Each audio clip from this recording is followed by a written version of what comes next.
aspettiamo l'orario.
Ah, campanella, sì.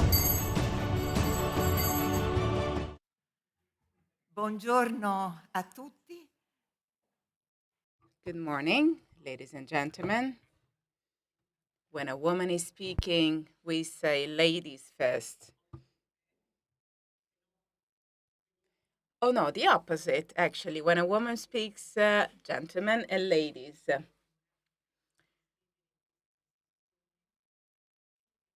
Good morning. I'm honored to moderate this session, which is important more than ever because it shows that Bible is a common heritage.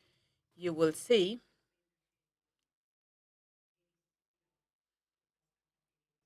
that not only what we have and what we know about something that was Arianism and heresy, actually, they use the Bible. And then we will see the Bible of the Jewish people, who are the inventors, we may say, of the Bible and the Islam. So it is a very important session. I'm honored to moderate this session. I'd like to welcome Professor Antonio Piras. We are also a human community beyond the scientific community. Please, a big round of applause because he celebrates his birthday today. Happy birthday. Having said so, Professor Piras is also a professor of antique Christian literature at the University of Cagliari.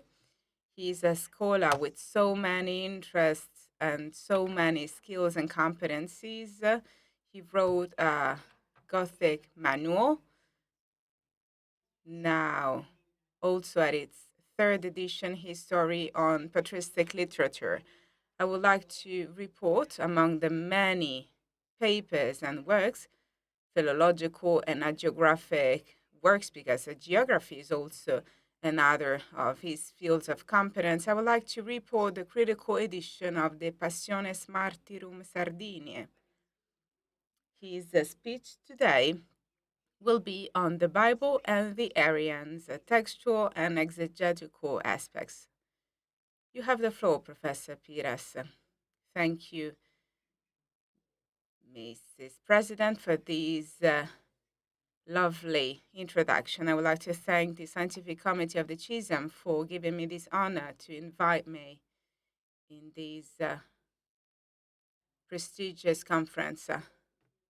Yes, Professor Pires will have to leave because he has to go back to the Sardinian region. So we will have the discussion on his speech immediately after his speech. And then we will have the other two lessons after. Okay, let's go back. Let's go back. No, I'm not stealing time. Okay, now we can start. Perfect. The relationship between Arianism and the Bible proves to be very close from the very beginning, and such it remains throughout the parable of that movement which, fraying into a plurality of facets, will deeply mark the history, not only religious, of the 4th and 5th centuries. Confirming and presupposing this close relationship is the fact that its very eponym, Arius, and one of its supporters, Eusebius of Nicomedia, received an imprinting in the biblical sense at the school of Lucian of Antioch, whose scriptural interests are known to have manifested themselves above all in having made a kind of revision of the Greek text of the Old Testament. The quantitatively and qualitatively most significant remnants of Aryan literature are in Latin and date from the most fruitful period of Western Arianism, namely that between the second half of the 4th and the first decades of the 5th century. They appear to us densely interwoven with scriptural quotations in some cases, such as the 11th and 12th of the so-called Fragmentariana, which have been attempted to be attributed to the various exponents of Western Arianism, Osentius, Palladius, Maximinus. Somebody thought of Wulfila also. One almost has the impression that we are dealing with real collections of testimonia, which shows quite clearly how the Bible constitutes for the Arians the wellspring, the essential foundation, and the only guarantee of their theological system, to the point that even the tradition of the Church plays a merely secondary role, being deputed to transmit only what is revealed in the Scriptures, on which the very authority of the Fathers is based.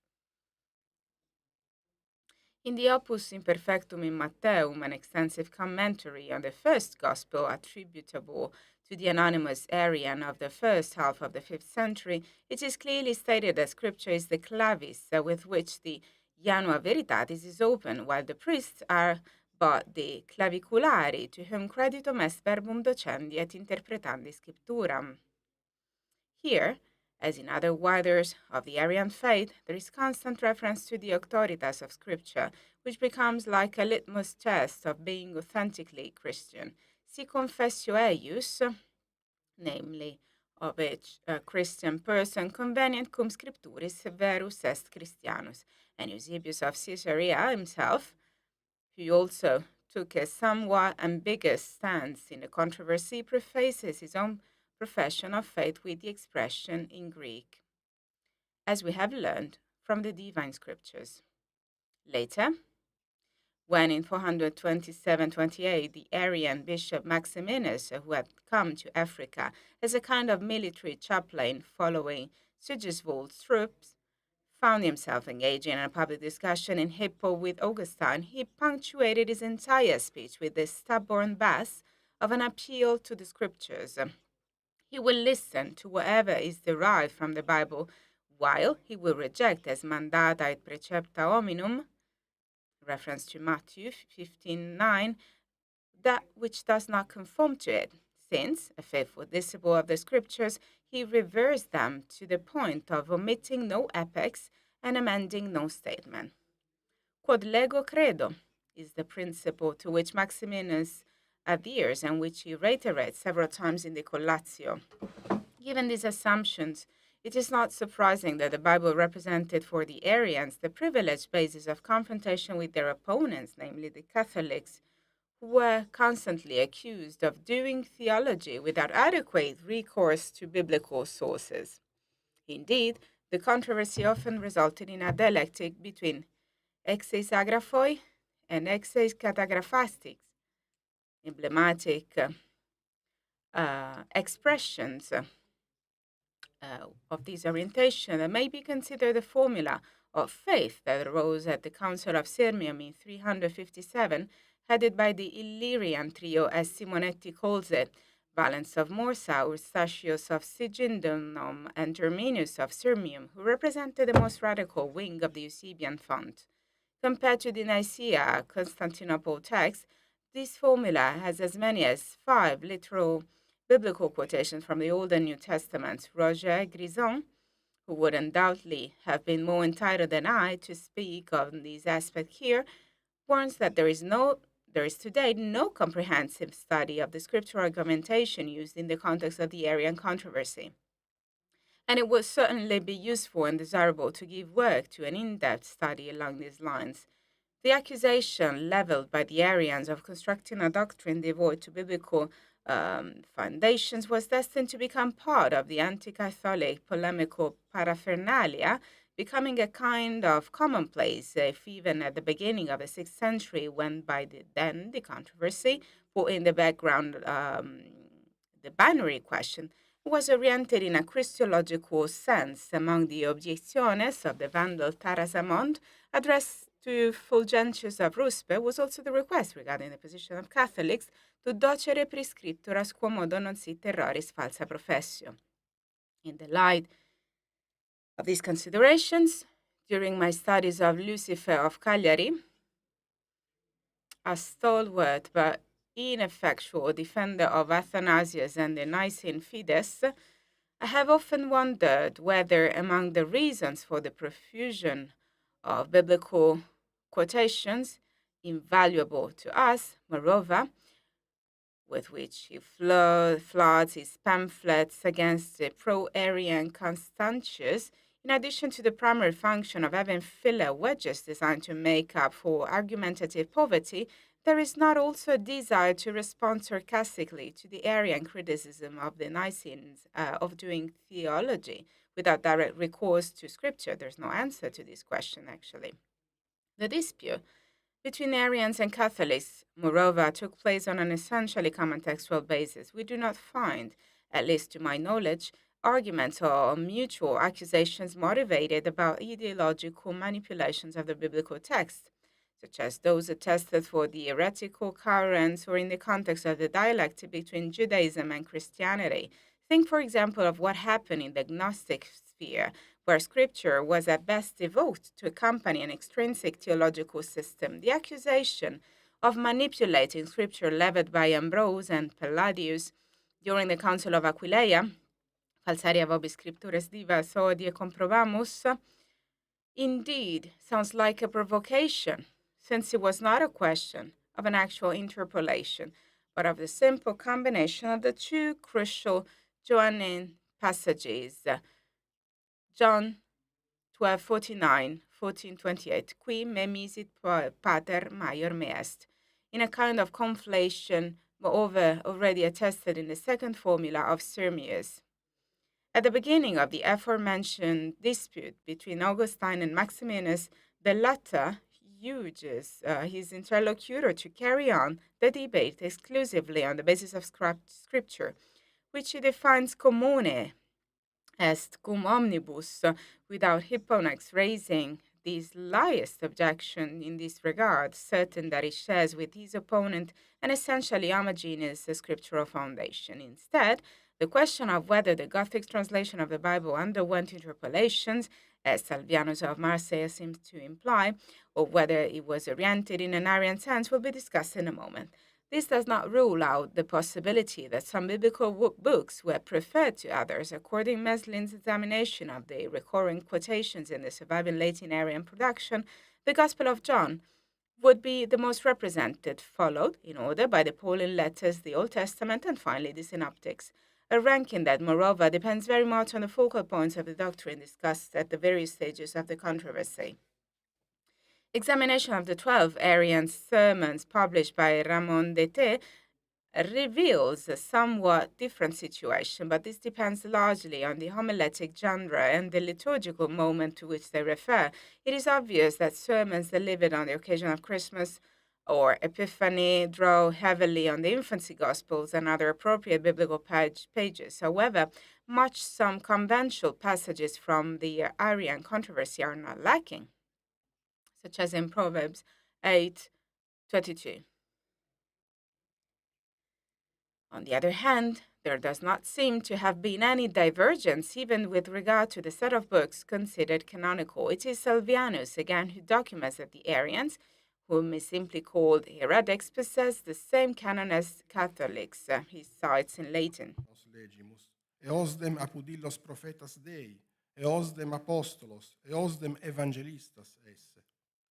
Del resto, After all, the fragmentary state of the Gothic version does not allow us to determine exactly whether any biblical book deemed not canonical was excluded from it. The problem was as arisen, for example, for the letter to the Hebrews, whose canonicity was long and variously debated, and which, according to Epiphanius and Theodoretus, was allegedly rejected by the Arians. And yet, the fact that Maximinus in the already mentioned Collatio refers to it twice, Hebrews 1:3 and 9:24, authorizes us to doubt its generalized exclusion.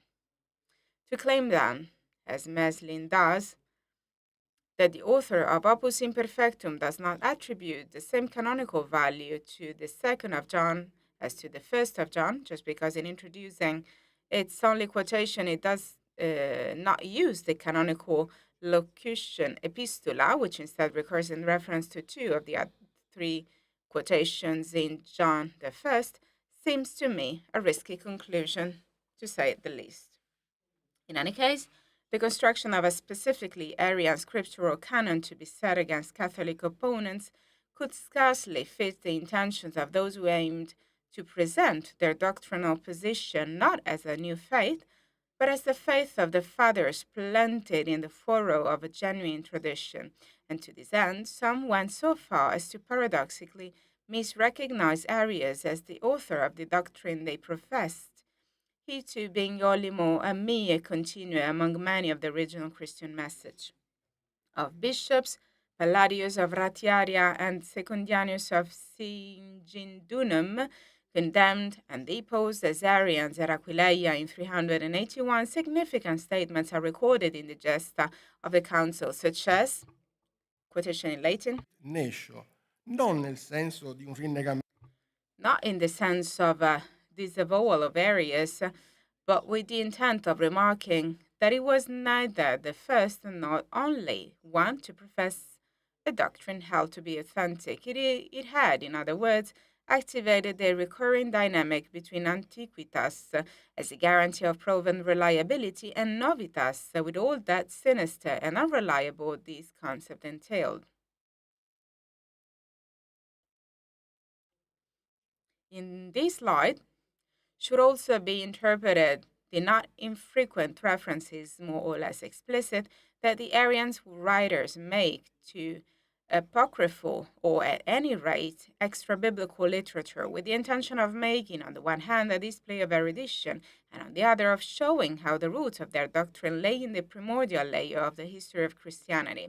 Thus, for example, in the Opus Imperfectum in Mattheum, we find references to the Proto-Gospel of James, the Gospel of Pseudo-Matthew, the Martyrdom of Isaiah, of which forms the first section of Isaiah's Ascensions and the Shepherd of Hermas, accessible in the West mostly. In Latin translation, is Apocrypha, while not belonging to the Divine Scripture, nevertheless enjoyed a certain diffusion and prestige. With regard to the exegetical criteria applied by the Arians to the Bible, it is especially to Simonetti's credit that he disproved the communist opinion that the core of their doctrine depended on a literalist exegetical approach, as derived from the tendency literal interpretation of Scripture, typical of the school of Antioch, of which Lucian, the teacher of Arius and Eusebius of Nicomedia, was mistakenly believed to be the founder. In fact, there is no evidence that the Arians followed any particular homogeneous exegetical criteria. Indeed, it often happened that the exegesis was applied to the same passage, now literalist, now allegorizing, in the sense that read a scripture according to a methodology that confirmed to his or her own schooling affirmation, exactly as was the case in the Catholic counterpart. In the debate between Augustine and Maximinus, the latter's declaration that he wanted to adduce a scriptural testimonia sine aliqua interpretazione should be understood in the sense not of a profession of literalist exegesis, but rather on the need of to banish interpretive tendentiousness, so much so that it has been pointed out that Augustine's exegetical method, beyond the outcomes in doctrinal terms, was not that much different from that of the Arians. Rightly, Simonetti warns of the need to distinguish between exegesis proper, an end in itself, and exegesis of a doctrinal character and purpose, since in the latter case, the tendency is to take the passage out of context and interpret it for the purpose, so that the same passage, such as the crucial John 14:28, Pater Mayer me est, for example, was being banned indifferently by Arians and anti-Arians in support of their position. Often the Arian side's claims of interpreting the Bible with an anti-speculative and literalist approach sound like a cover aimed at avoiding a confrontation with opponent on a purely philosophical, metaphysical level, which is somewhat paradoxical considering that the key points of the controversy, namely monotheism and God's transcendence, were conceived by them on rigidly rationalistic philosophical assumptions. But on the other hand, those same claims also imply the propagandistic aspect, so to speak. In fact, among the reasons for survival of Arianism, especially among the Germanic peoples, was the fact that its theologians presented themselves more or less artfully as the bearers of a simple faith and an exegesis of Scripture far removed from the quibbling and abstruseness of word philosophy. It was precisely the acceptance of Arianism by the Germanic peoples that ensured its survival until the 7th century, and the relationship between it and the Bible took the form of an extraordinary intellectual and cultural enterprise, the Gothic translation of the Old and New Testaments. The importance of this version for the history and philology of the biblical text consists precisely in its antiquity, predating all other late antique biblical versions, including the equally admirable enterprise of Jerome. Unfortunately, it has not come down to us in its entirety, but the extensive surviving fragments enable us to appreciate its modus vertendi, which shows often ingenious translation solutions. Of the New Testament, a little more than half of the Gospels and about two-thirds of the Pauline letters survive. Of these, only the second letter to the Corinthians has come down to us in its entirety. The Gotica Bononiensa, found in 2010 in the archives of the Fabbriceria of the Basilica of San Pedronio in Bologna, in a palimpsest bifolio datable to the 6th century, have contributed additional fragments in the form of quotations in what appears to be remnant of a sermon in Gothic. Especially valuable to us are the albeit very brief quotations from Genesis, Exodus, and Psalms, considering that the Old Testament we had so far only a brief fragment from Nehemiah. Of course, since they are in direct tradition, so we must be cautious in their evaluation, especially since, as is well known, the reliability of biblical quotations from homiletic literature is mostly conditioned by the mnemonic ability of the writer, who oddly verified their philological accuracy on the original. It must be said, however, that the comparison of such quotations with direct tradition, where this is possible, gives us some assurance of their substantial textual adherence. It will be barely worth mentioning here that the direct tradition is represented by 7 witnesses, all dating between the last years of the 5th and the first half of the 6th century, the best known of which is the Codex Argenteus. Its precious workmanship is a tangible sign of the veneration to which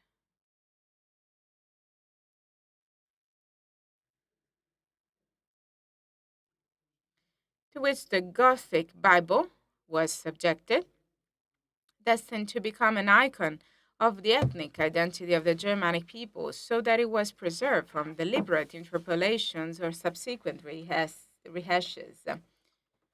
I was discussing about it with Antonio Felle, and we discussed about the need for finding identity instruments. Late antique sources, particularly Socrates, Sozomenus, Philostorgius, and Isidore of Seville, point to Bishop Wulfilas as the author of the Gothic version, who probably held not Anomian positions, as Simonetti argued, but rather Homoian, or at any rate more moderate. He would also devise a specific alphabet on the basis of the Greek one, with the addition of a few Latin and runic letters, adapting their phonetic value in order to accomplish his um, value. Philostorgius specified that Wulfilas would have translated the entire Bible, with the exception of the books of the kings, since considering the crude violence of their content, he did not want an already warlike people to be further incited to war.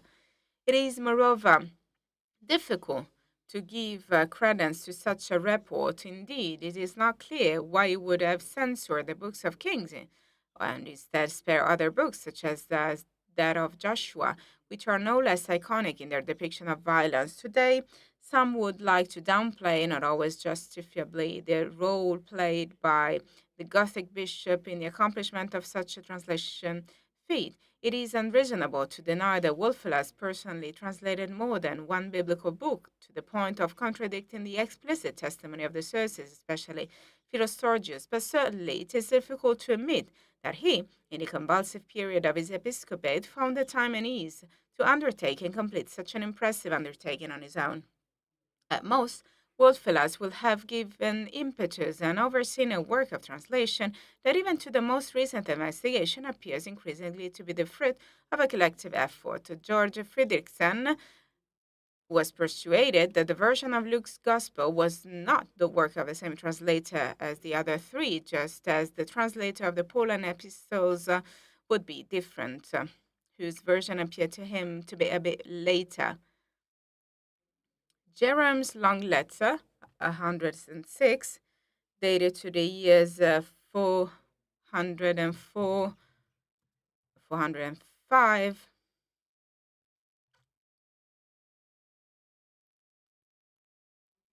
is addressed to the goats, Sunia and Fretela, who had approached him about some questions concerning the translation of the Psalms. Jerome expresses pleasant wonder that Goths were interested in biblical philology, quotation in Latin. Hebraicam quereret veritatem, et dormitantibus immo contendentibus Grecis ipsa Germania Spiritus Sancti loquia scrutaretur. Soprattutto Mainly because in them et digiti tractandis agitis apsiores ad stilum calamunque mollescunt, et bellicosa pectora vertuntur in mansu et udinem Christianam. Questa this letter has understandably raised many questions, especially since it may be alludes to a Gothic version of this Psalter that has not come down to us, except for the scattered and questionable citations in the Gotica Bononiensia. Who were Sunia and Fredla, and why did they turn to Jerome? Were they continuators of Ulfilas, whose work was perhaps to be completed or refined? Or Did they intend to revise the Gothic version on the basis of new principles, or perhaps purge it, or whatever might have crept in of errant heterodoxy? But more importantly, were Sunni and Fretela Arian or Catholic? Certainly, the affable and differential tone of the latter, which addresses the two as a delectissimi fratres on their companions, qualified as qui vobiscum domino serviunt, suggests that they were not Arian, given the little diplomacy the Stridonian polemicists used with heretics and opponents. In that case, although the latter is an important document knowledge of Gothic culture and society, it remains, moreover, entirely marginal our topic. As the most ancient version of the Bible, the most striking feature of the Gothic translation is its strict adherence to the Proto Byzantine Greek model, which is evident as Professor Falwame teaches us, which is evident not only in its word for word rendering, but also in its respect for the same ordo verborum in some cases, even forcing the natural flow of the target language. That this was a conscious and almost planned translation choice is evident from the constant application of a uniformity criterion according to which the same Greek word corresponds to the same Gothic word, with an overall percentage of 77.6%, at least in Gospels. For example, the verb lego, rendered with Kibant 504 times out of 508 occurrences, and leo corresponds to Rojan 78 times out of 80. No words in the Greek text have been left out by the translator, with the exception of the definite article, whose rendering, normally operated by means of the demonstrative saso rata, is fluctuating. Even idiomatic particles are not easily translated into other language, such as man, they, are, and like, find a uniform correspondence in Gothic. The reasons for the requirement of an almost literal fidelity to the model, which typical of ancient Bible version, are well known, and it is not the case here to dwell on them. On the other hand, it will not be out of place to point out the Gothic at the time of Ulfilas, no established literary tradition behind it to serve as a basis for Bible translation.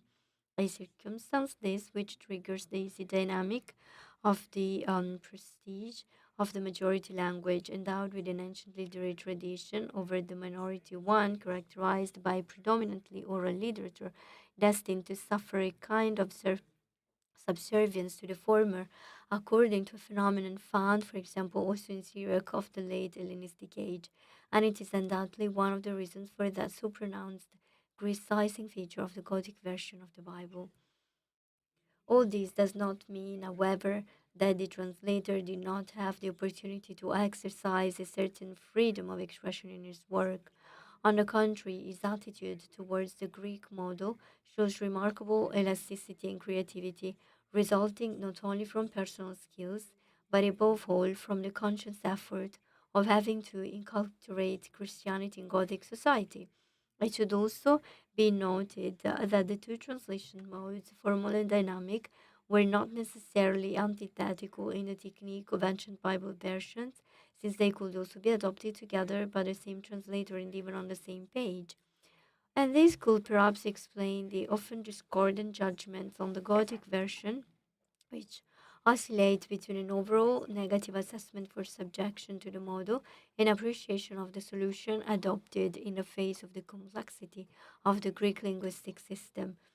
The conspicuous presence of Grecising and Semiticizing constructs raises the question of what the actual degree of intelligibility of a version was that mechanically reproduced the syntactic nature and even the dispositio verborum of the source language.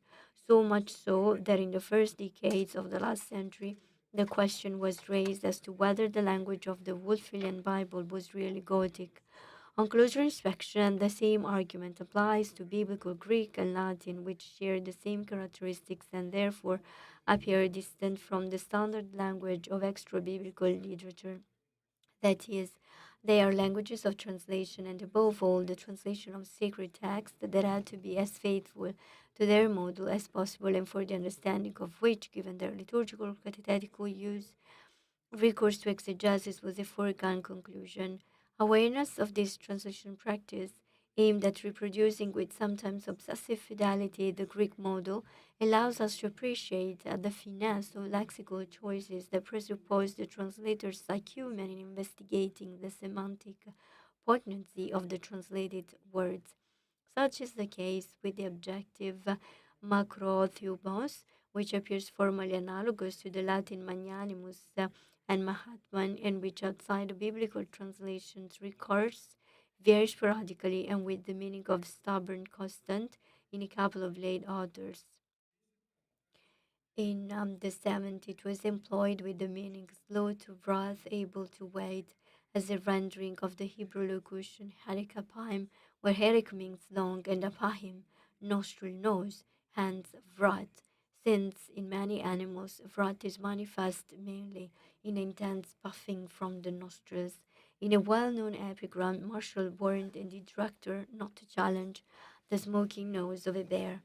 After all, already in Homer, the term thumos designates, among its various meanings, that of wrath, impetuous indignation. In the Latin biblical translation, since the formal counterpart of macrothumos was ill suited to express the aptitude of one who is slow to anger. The calculum ganimis was coined, which in fact recurs only from the Vetus Latina onward. The adjective macrothumos does not appear, but the noun macrothumia and the verb macrothumane recur in the New Testament. The latter is attested in 1 Corinthians 13:4, in so-called Pauline hymn to charity, where it is said that agape, macrothumai, love is patient, knows how to wait, slow to anger, rendering in Gothic as Fribra Uzbeiznaka ist. The periphrasy used to render the verb macrotumane suggests that the adjective uzmeiznex was felt to be semantically equivalent to the Greek makrothumos. If we examine the etymological constitution of the Gothic term, we appreciate the finesse of the lexical choice. To express the concept of patience, the translator did not draw on the semantic field of endure or suffer, as did Jerome, and perhaps the Latin translator before him, who translates with the similar periphrasis caritas patiens est, yet he could have done so, having at his disposal ulan and its derivatives. Related to Greek athlani, recall the polyutlas Odysseus with the Latin tolerituli and with the German dulden geduld, perfectly suited to express the concept of pazienza. In an effort to be as faithful to the model as possible, while he exploited the expedient of the periphrasis also found in the Latin versions, he used or perhaps coined an adjective that recalled the original sense of the to wait implied in the Greek model, whose base neix is in fact a derivative of whose baiden, to wait, employed in Luke 18:7 as a synthetic corresponding of the same acrotumine. In Rome 9:22,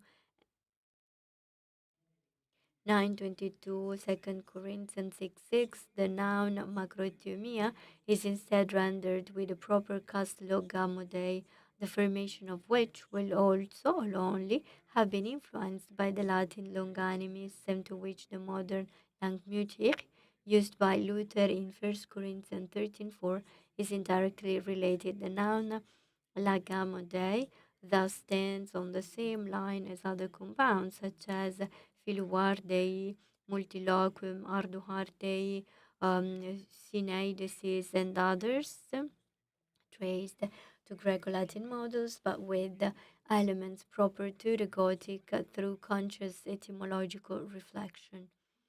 The identification of the Vorlage of the Wulfilian version is one of the most difficult problems in Gothic and New Testament philology, and although great strides have been made in recent times, many aspects remain to be clarified. I frankly confess that the complexity of the issue makes me uncomfortable, so that I will just focus on some topics, some points. The many similarities between the Gothic and Veteris Latina have long raised the question of whether Wulfilas or whoever for him or with him, when we talk about Wulfilas, we talk about Homerus, made his version by employing a Latin manuscript alongside the Greek model. Such similarities have been explained in various ways. For example, Eulicher thought that around the 4th century, in the region of Messia, which served as a hinge between the two partes imperi, a Latinish text circulated, which Wolfilas may have made use of. Others, however, think that contamination with the Latin tradition occurred at a later stage, when the Gothic Bible arrived in the West in the 5th century in the wake of the Goths and would have been fostered by bilingual Gothic Latin manuscripts such as the Carolinus and the Glissensis. In fact, the existence of Gothic Latin codices is not enough to prove that they gave rise to forms of contamination, especially since Frederickson's and Falluomini's investigation of the Carolinus. For this purpose, the census is unusable, did not provide evidence that the Gothic was influenced by the Latin of the parallel column.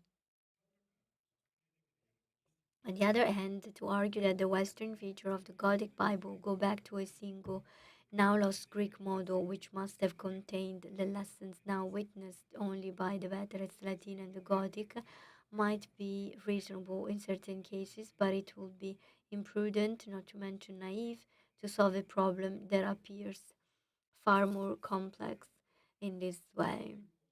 At the end of the day, the most reasonable solution remains the one that Littmann proposed at the beginning of last century, now also shared by Carla Falluomini, who thought that Wulfilas, while translating, also had an eye on the Latin manuscript to which he resorted in the case of difficult passages. After all, the practice of collating multiple witnesses was quite common in antiquity and Middle Ages, and Wulfilas would have been perfectly capable of it if we take for good, and why shouldn't we, the news about the trigloss of the Gothic bishop who knew Gothic, Greek, and Latin. Here, I would like to bring a couple of clues that seem to me significant in favor of a possible use of a Latin manuscript by the translator. We will not, of course, consider the case of individual lexemes such as armacherte, employed in correspondence with the Greek eleos and traced to Latin misericordia, since the term, as belonging to the fundamental lexicon of Christian catechesis, could well be pre-Wolfilian.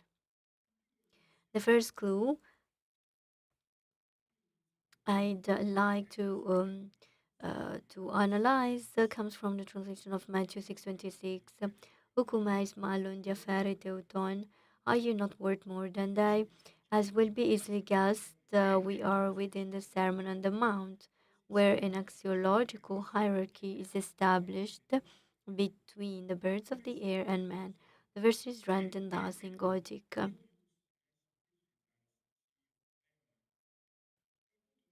Syntactically, we observe a phenomenon of reinforced comparison independent of the Greek model. Wolfrisans, which is already comparative form of the adjective wolf, valuable, valid, the German wertvoll, is reinforced by the adverb mais, corresponding to malon, giving rise to a syntagma quite unusual to the Gothic. What could be the reason? Most likely, the translator, faced with the ill-defined meaning of the Greek diapharein, preferred to disambiguate following the Latin pattern non nevos magis pluris est illis, which shows the same strengthened form of comparison. The proof lies in the comparison with the similar expression attested in Matthew 10:31. Pollonstruzion diaferiti mais, you're worth more than many sparrows, which in Gothic sounds in perfect correspondence with Latin, multis passeribus meliores estis vos, where moreover the comparative syntagma falls within the norm. The second passage that interests us is John 8:25. Suutisei Latin tu quis es, ten arcanoticae lo unim, principium codot loquor obis. The context is that of a heated dispute between Jesus and the Pharisees, who end up asking him, "Who on earth he is?"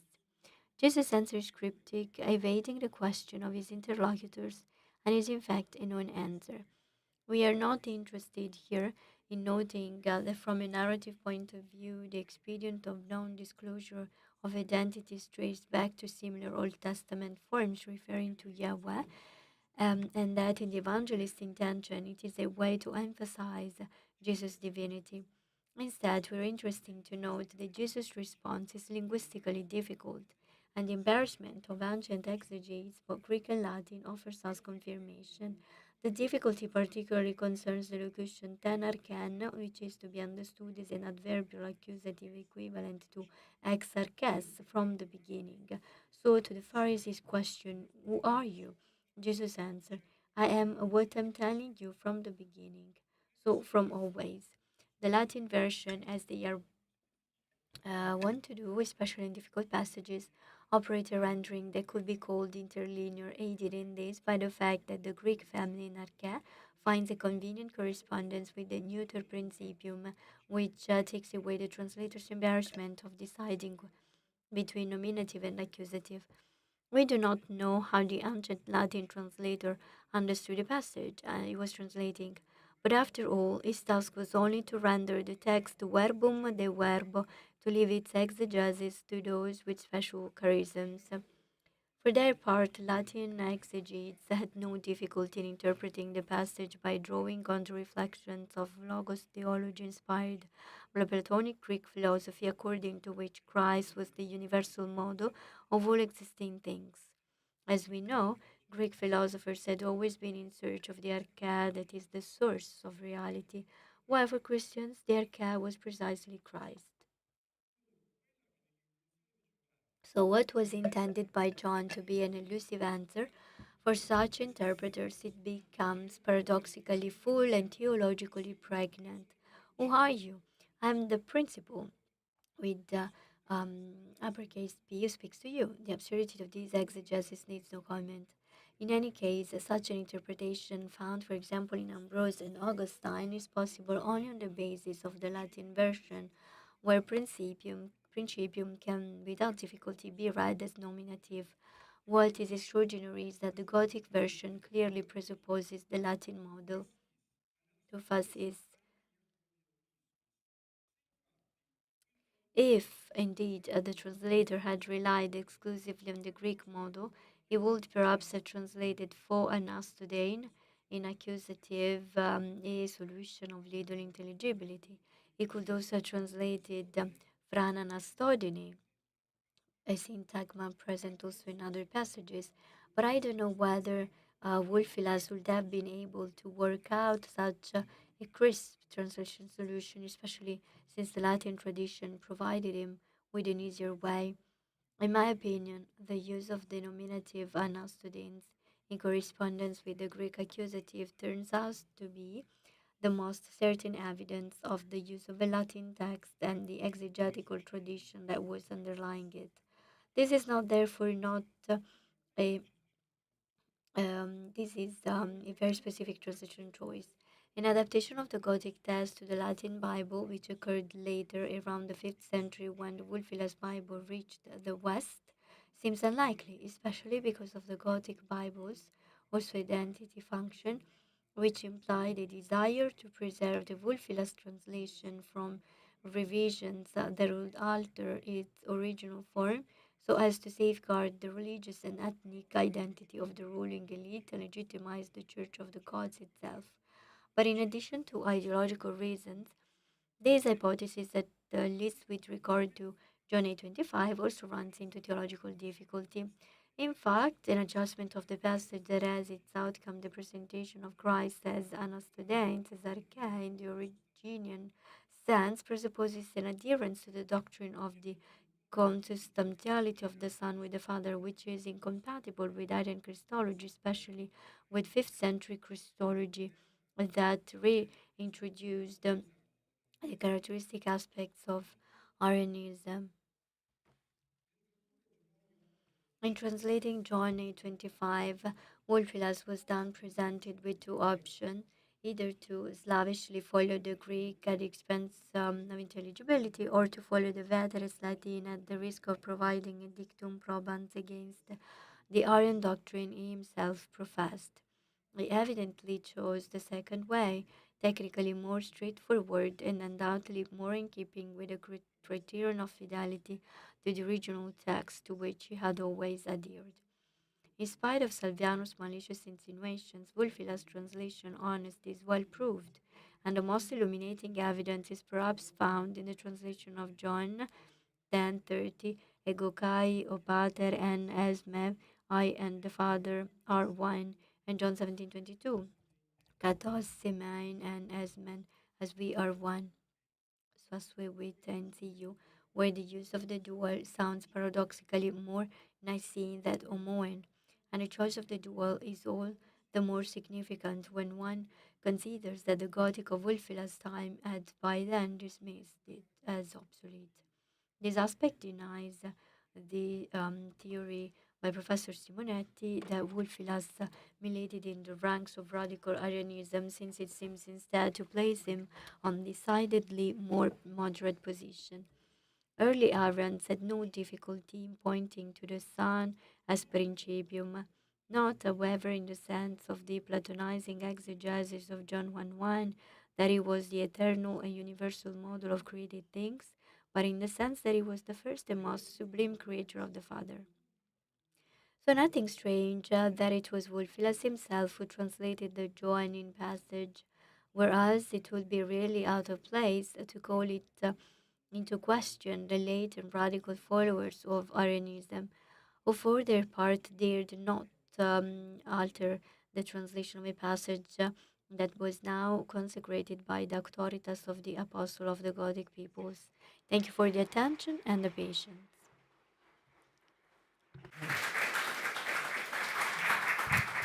Beh, Well, I think that we really have to thank Professor Piras because this was a lesson where there's so much in terms of research, putting all of this together, the position, the complexity of the Aryan position, with the exegesis, with the philology, with everything that has to be done to Wulfilas alone or probably with a team around him. Well, this is huge what he did. And also Eusebius of Nicomedia, who was the bishop of Constantinople. Well, he had this amazing intuition of the evangelization, and I'm happy of this speech. We have our colleague Coutinho, who had recently a conference in Strasbourg on Nicaea, and it is fair to rethink of Arianism, and before considering it as an heresy, we should consider that it had shown a problem that still had no solutions. The whole complex of theology that is against another complex of theology, because still there was no solution on the problem of the modality of generation from the Son to the Father. And this is an interdivine problem. And as I always say, looking in the ministry is always dangerous. I have a doubt. It has nothing to do with your speech, actually. When you say that it was not extrinsic as it was for Gnostics, I think that for Valentinian Gnosticism, recurring to the Bible was intrinsic and not extrinsic. It's just a joke. Let's open the discussion, please, because this speech deserves to be discussed. Also, young people. Your name?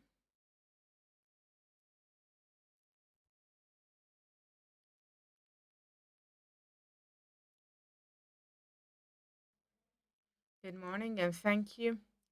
Thank you for your speech. I'm Marta Fusaro, national PhD at the University of Reggio Emilia.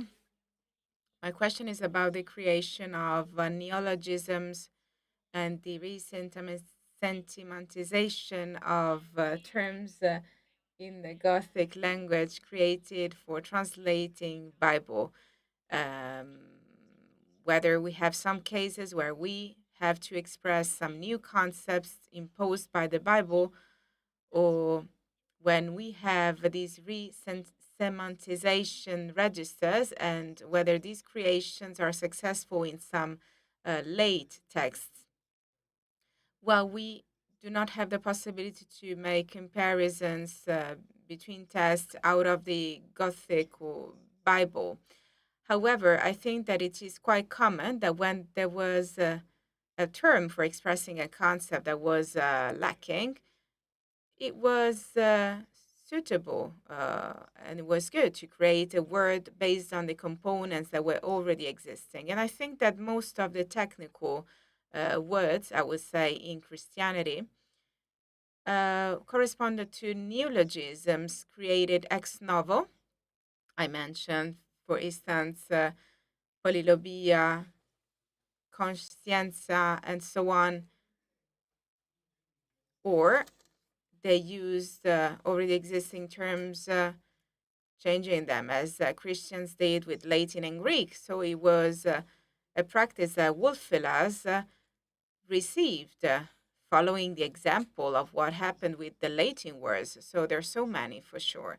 But I repeat, the difficulty is is in making comparisons between the Wolfilian texts with some other current texts. Professor Coutinho, thank you very much for this speech. Very interesting. Two remarks, and I'll request two remarks. As for the beautiful example of John 8:25, well, I believe that Wulfila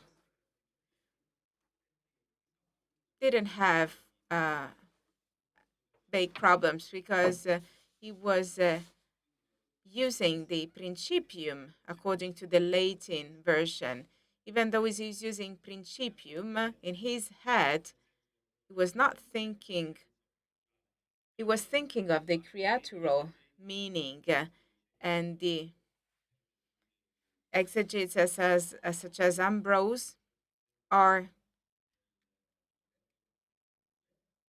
having this problem of the Proverbs 8:22, solving this problem with a quotation of John 8:25. And he said, I am the principium. So Nicaeans were interpreting Proverb 8:22 with reference to John 8:25. And the linguistic conversions could be tolerable, in my opinion. So this was the first remark. Second remark, the letter of Jerome. I think this has to do with the tendency of having a specific type of translation, because here there's a series of metas on the translation verbum de verbo that Jerome is testing, and he say, well, pay attention because this is not something that has to be done, and give some examples, refer to the Psalter, saying, well, take a look at what I did and how I worked. Even though his criteria are a bit bizarre, sometimes he didn't even use them. However, what is contested is the translation verbum de verbum. So this may be input. I don't know what you think about it. Then the question is on Hebrews 1:3. So the effective, not only knowledge, but also use of Hebrews and the passage 1:3, because this is a very important text for Arians and also for Philoniscians.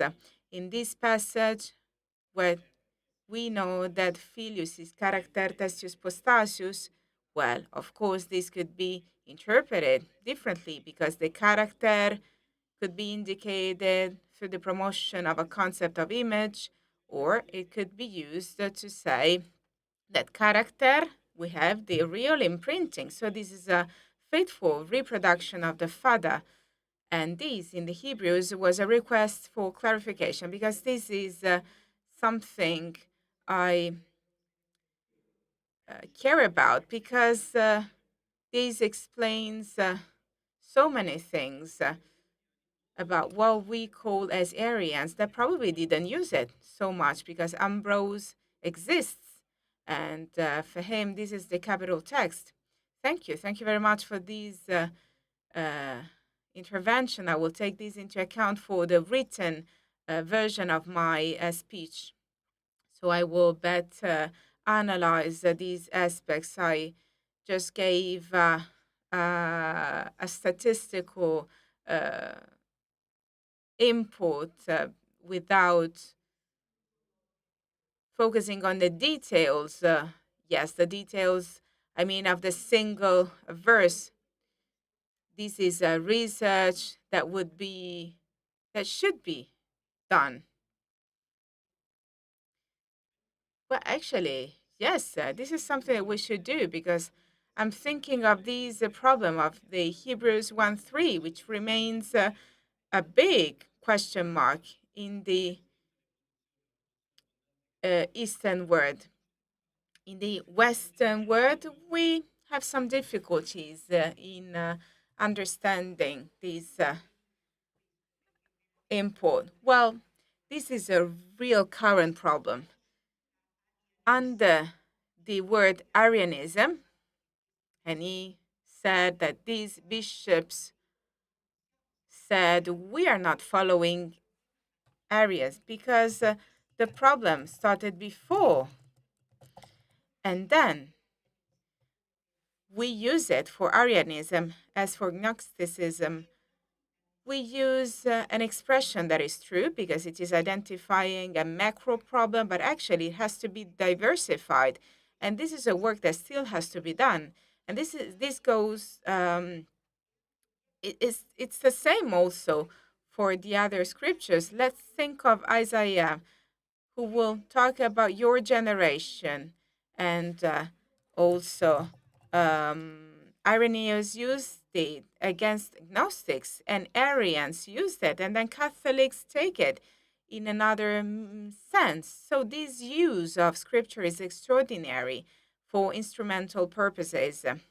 Please, questions?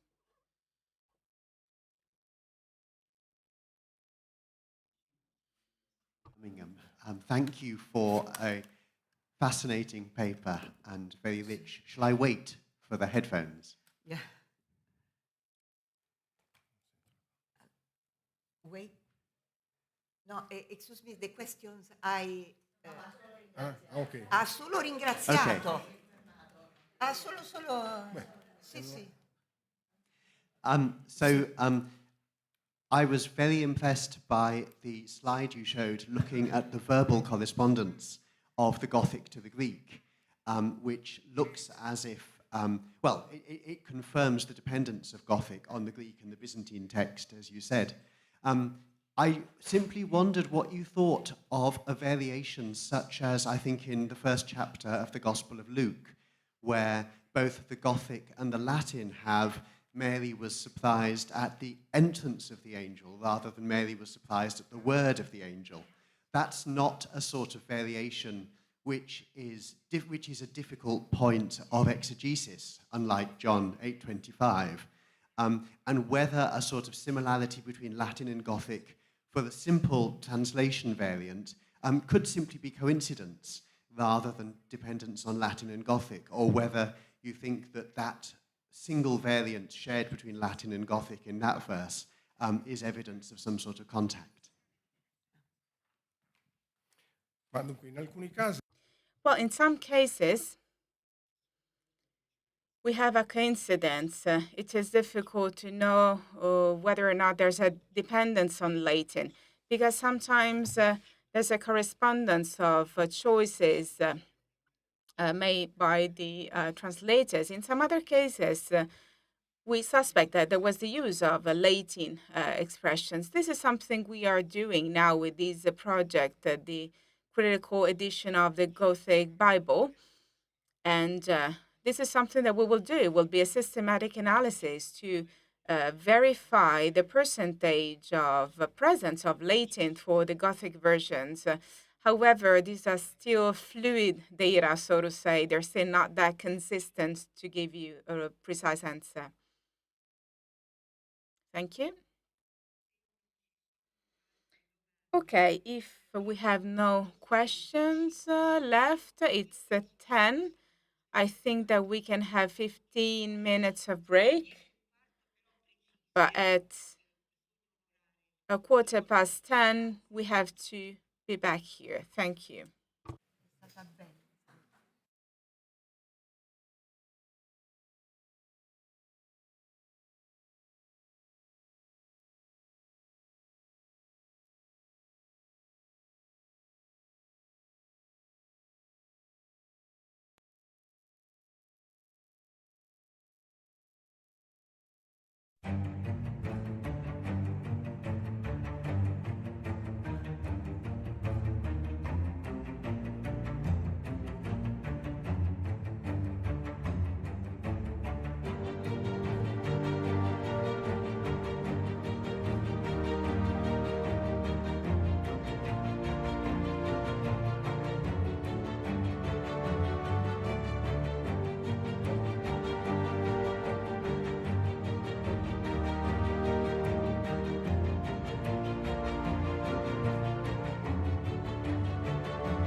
Ma manca ancora.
vediamo.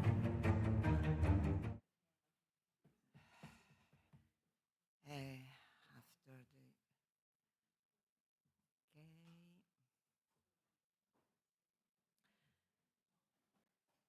Allora, bentornati. Introduco così 2 minuti e diamo la possibilità. Ecco. Allora, diamo il benvenuto al professor. Welcome back. Let's welcome Professor Viktor Golinets. His name comes from Russia, the White Russia, as we call it.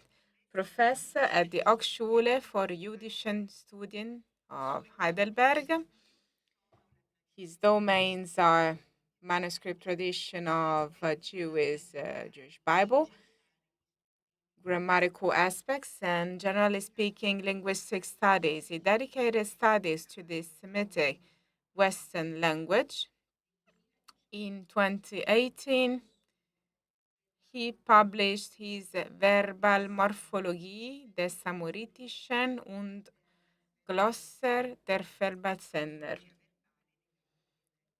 Verbal Morphology and Glossary of Verbal Roots. The title of his speech today is The Bible in Jewish Interpretation, Grammatical Analysis, Possible Meaning, and Traditional Understanding.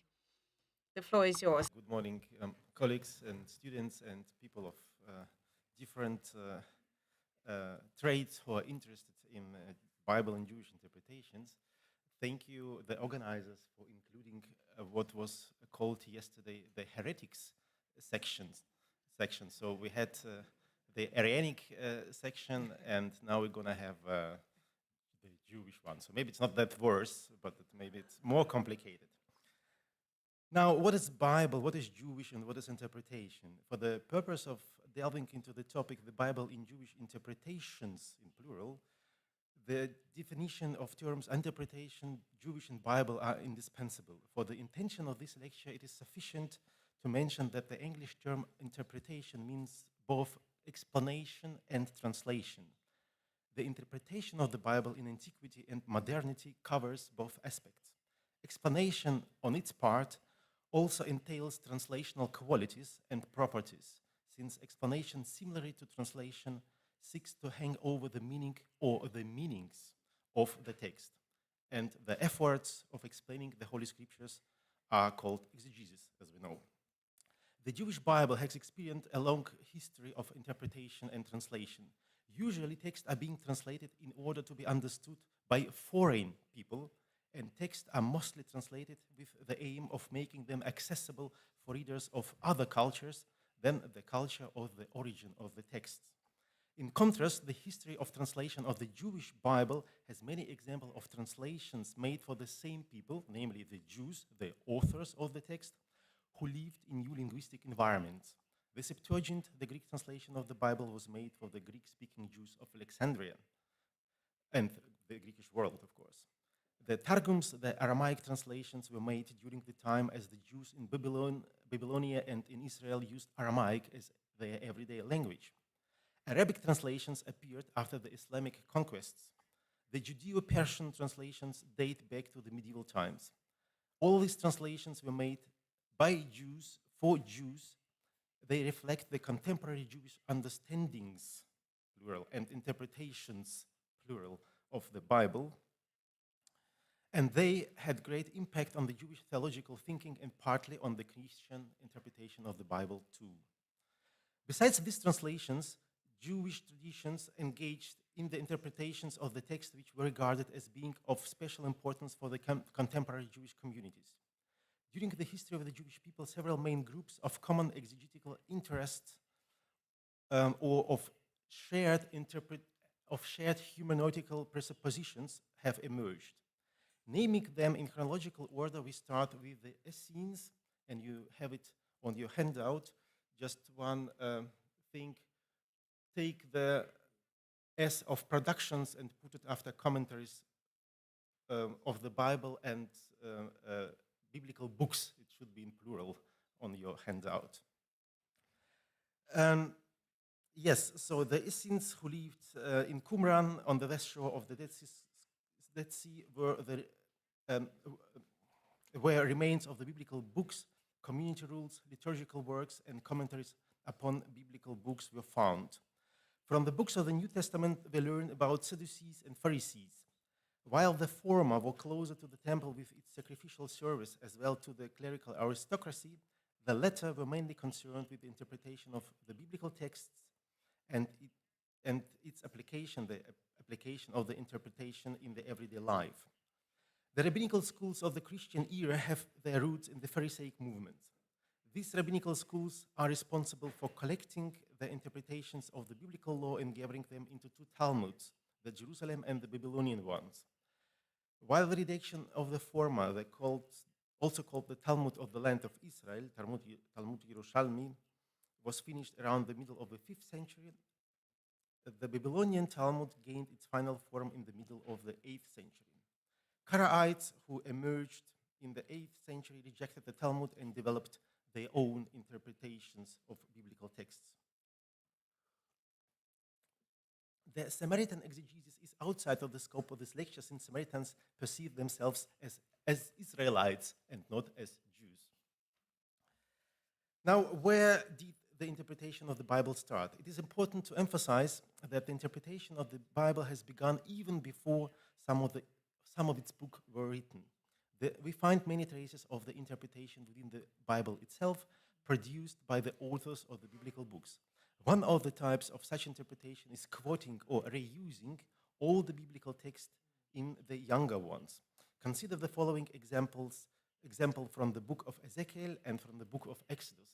I tried to put the English and the Italian translation for you in order to see the differences and similarities in the text. So for your convenience or inconvenience, you will find both translations or only one translation. I wanted to keep the handout short so we can discuss the things later on, but here we have the examples. The words highlighted in red are the same in both texts. I mean, in red here on the handout, not on the handout, on the screen. In your handout, they are underlined, you see. While the idea that God sacrifices his people is expressed in the Bible in several instances, the idea that Sabbath is a sign between God and his people is expressed only in Exodus 31, 13, 17 and Ezekiel 20, 12, 20. These two ideas are combined in the similar way in each of the two texts cited here, even if the grammatical forms of both expressions slightly differ. The differences are in the choice of the grammatical person, second or third, in the absence of two words of the expression in the verse from Ezekiel, and in the description of the nature of the sign. You should keep versus I have given to them. Such relatively small changes in the grammatical form and in the content of the text, or in the content of the original text, create a new text with its specific topic and emphasis, but the older text being cited is easily recognizable.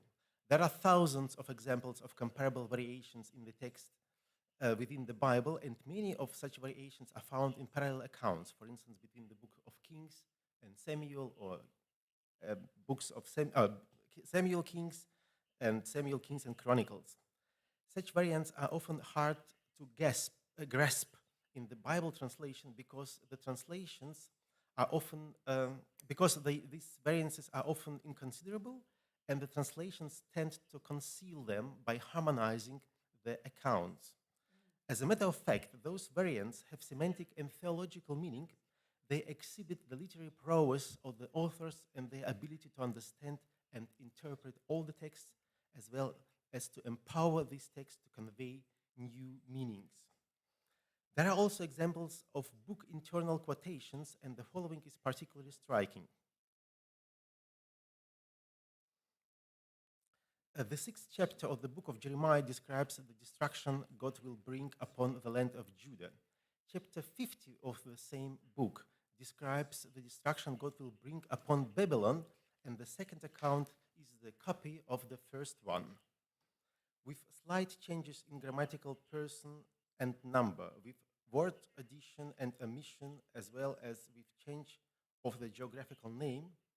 A text with a new meaning has been created. Everyone who is familiar with chapter 6 recognizes in chapter 50 a mockery of Babylon, which has previously destroyed and exiled the land of Judah. Now Babylon is being punished along the same lines as it has punished Judah. So you see there are only slight variances like change of pronoun, adding change of singular into plural, etc. Yet another type of quoting of all the text is the so-called inverted quotations. Inverted quotations is a literary device of changing the order of words in a cited text. One of numerous examples of this device are texts in Psalm 48 and Isaiah 17. You see the examples on the handout and also on the screen. The text constituents A, B, C, and D of Psalm 83 appear in Isaiah 17 in reversed order. The verb bahal, frighten, in the item F at the end. The verb bahal and the noun bahala in Isaiah, horror, belong to the root that are paronymic in their relation to each other, and they have similar meanings. This interchange of sound within identical lexical entities gives the cohesion of both texts a special touch. So we have Bahal and Bala. Bahal, Bala. So it's a paronymic attraction, actually. The orderly version of textual constituents is also observable within the Old Testament text cited in the New Testament, as in the following example of Epistle of Romans. I have a mess here with the numbers and with the. Don't look on it. You have it on your handout. So actually, once again, we have here the interchange of the items cited in the translation. A, B, C, D, F, G is cited as C, A, B, D, F, E, G. So it's not a complete mess, but the half is changed, the other half is preserved. So it's very interesting. So it's not a kind of everything should be changed or everything should remain the same. The reversion of word order is also attested in the Epistle to Hebrews 10:38, with a citation from the book of Habakkuk 2:4, and it brings with itself an important change of meaning in the verse. So actually what we have here, we have the Habakkuk in Hebrew, they have the Habakkuk in the Septuagint, and we have the citation of Habakkuk in Hebrews. And you know that this verse is cited several times in the New Testament. And we have, this is a relatively big mess, I would say, because we have changes in the person, his soul, his faith, versus my soul, my faith, my righteous one, my soul. And we have the change of the order of items ABC to CBA within the citation of Hebrew. So it's interesting to recognize that in many instances, the New Testamental text cite the Septuagint and change the order of the cited words. The Septuagint follows the center's order of the Hebrew text. By the epistles of Hebrews changes the sentence order of the Septuagint. There are also other changes between the three versions of the same expression. Firstly, they should mention that the Septuagint translates out of my faith, while the Hebrew text reads in with his faith. The difference in pronoun is due to the confusion of the letters Vav and Yod, which are very similar in square script. Secondly, in the citation in Hebrews, the pronoun my is placed after the noun the righteous one, although the Hebrew text is in the Hebrew text it specifies the noun faith, my faith, emunah, actually emunato, not emunati, emunato. The reading of the epistle to Hebrews by changing the place of the smallest text constituent provides the text with a new theological meanings. Thirdly, we observe that this creative interpretation of the text of the book of Habakkuk is attested only in this epistle, while other instances where this verse is cited in the New Testament omit the pronoun, and this is the case in Romans and Galatians. The omission of the pronoun in its turn creates a new theological meaning as well. Now let us turn to the notion of Bible and the Jewish Bible. We have by now discussed some examples of the interpretation of the text of the Hebrew Bible, but we still have to define the terms Bible and Jewish. European readers and listeners usually perceive the Bible as a book in a European language holding between its covers the books of the Old Testament and the books of the New Testament. While the number of the books of the New Testament is consistent in various editions, the number of the books of the Old Testament vary from 39 in the Protestant Bible through 46 in the Catholic Bible up to 49 in the Orthodox Bible.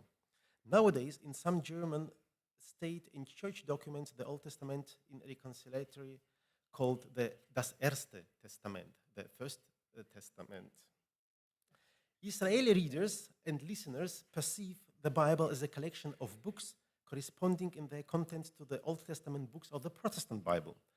However, the Jewish tradition subsumes the biblical books to 24, and thus 24 holy books, Esrim ve'arba kitvei kodesh, or kitvei hakodesh, are two of the Hebrew names for the Hebrew Bible. Another Jewish designation for the Bible is Tanakh, being the acronym of the names of the three parts of the Jewish canon: Torah, instruction, Nevi'im, prophets, and Ketuvim, scriptures. Yet another Hebrew name for the Jewish Bible is Mikra, reading. The English equivalent here too is the Hebrew Bible, and it refers both to the Jewish biblical canon with the corresponding number of its books, as well as to the form of the text as it attested in its Hebrew and Aramaic form. This is also another important thing to notice about the Hebrew Bible. It contains text in two languages. The existence of specifically the Jewish Bible accounts for the fact that Jews in their history have been mostly dealing with that type of the Bible and have disregarded the Christian part of the scripture, which admittedly was written mostly by Jews and for Jews. Actually, it is possible to speak about the Bible in Jewish interpretations, meaning exclusively how the Jews of the New Testamentarian time and interpreted the Jewish Old Testament. Moreover, there is one instance in the reference to a New Testament verse in the Babylonian Talmud.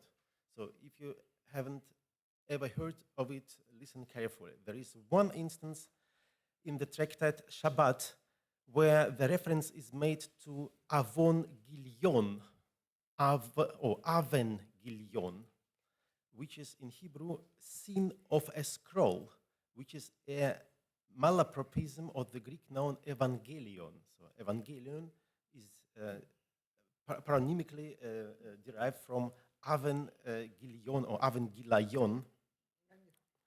Then a second part of the verse from the Gospel of Matthew 5:17 is referred to in a slightly changed reading and in the Aramaic language. It's very interesting to note so that the biblical text from the New Testament is cited not completely, partly, and not in Hebrew, but in the Aramaic. While the delimitation of the Old Testament from the New Testament is an easy task, the definition of the scope of the Old Testament is rather more complicated. The Septuagint manuscripts feature two more Old Testamentarian books than the Bible of the Orthodox Church, which is based on the Septuagint. While the Vulgate contains the fourth book of Ezra, and it is missing the third and the fourth books of Maccabees. In face of these variations in the number of books in the Old Testamentarian part of the Bible, manuscripts and translations, the canon of the Hebrew Bible seems to be stable. Yet it is important to remember that it also has experienced certain development. One of the clues to the history of the canon formation is the treatment of the book of Jesus Sirach, Ecclesiasticus, in the Jewish tradition.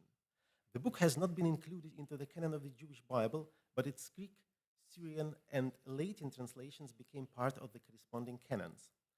Interestingly enough, the passages from the book of Jesus Sirach are sometimes cited in the Talmud, and they are introduced by the formula shene'emar, as it's said, and dichtiv, as it's written. These formulae are regularly used in the Talmud for introducing citations from the biblical books. So it seems like they would cite Sirach as a kind of a biblical book. In the Talmudic tractate Baba Kama, the citation from the book of Sirach is preceded by the formulation U meshulash bichtuvim dichtiv, and it is repeated for the third time in the writings, as though Sirach would belong to the writings. Such formulations indicate that at some time the book of Jesus Sirach, as Schechter puts it, had some biblical character, although it has not been included into the canon. And we have copies from of the book of Jesus Sirach in Cairo, Geniza, which indicates that even hundreds years after the conclusion, after the closure of the Jewish canon, the book has been copied and read. And we have even one manuscript that features a Kere note, similarly to the Kere note of the biblical Masoretic manuscript.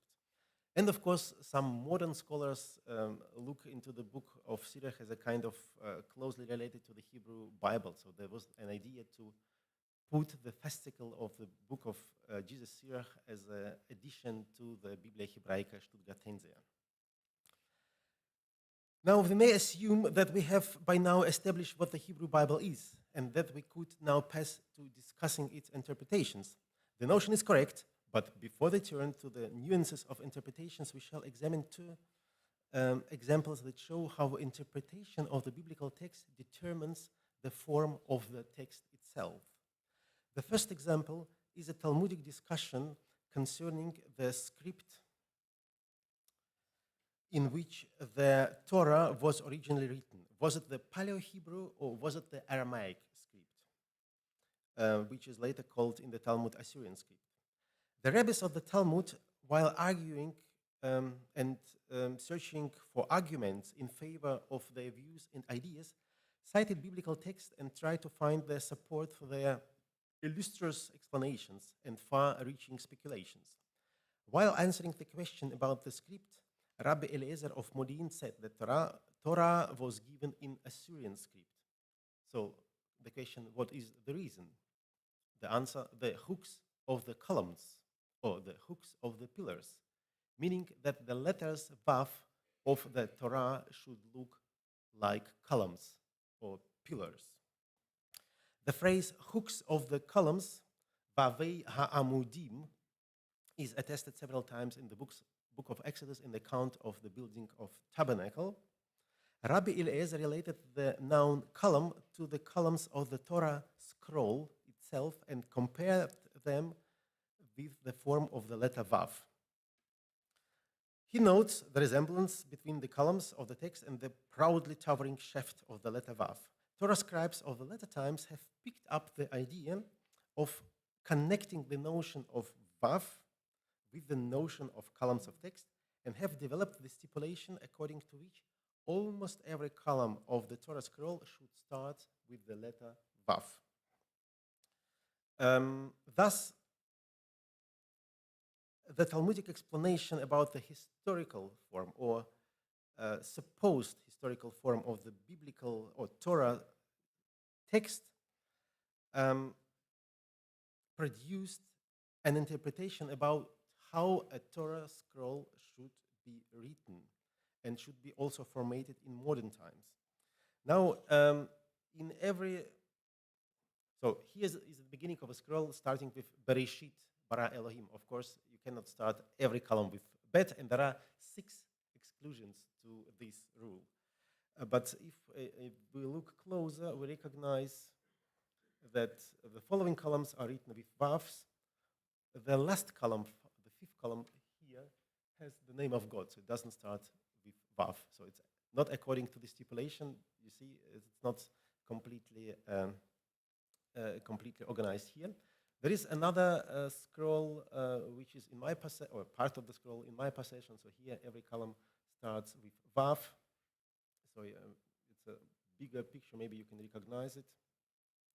This is a Sephardi Torah scroll. If you look closer, you see it is not written according to this stipulation. And the famous Torah scroll from the Library of Bologna, the University of Bologna of the 30th century, long one, it's also Sephardic or South European. It's also not written according to this stipulation. So we see there are different ways of organizing the text. Now, another example of the influence of the interpretation on the form of the biblical text is the repetition of the last but one verse of the biblical books. In some Ashkenazic manuscripts of the 13th and 14th century, the last verse of the book of Isaiah, the last verse of the book of Malachi, the last verse of the book of Ecclesiastes, Kohelet, sorry, and the last book of the book of Lamentations, 5 books, is repeated. It is not repeated, it is followed by the last but one verse.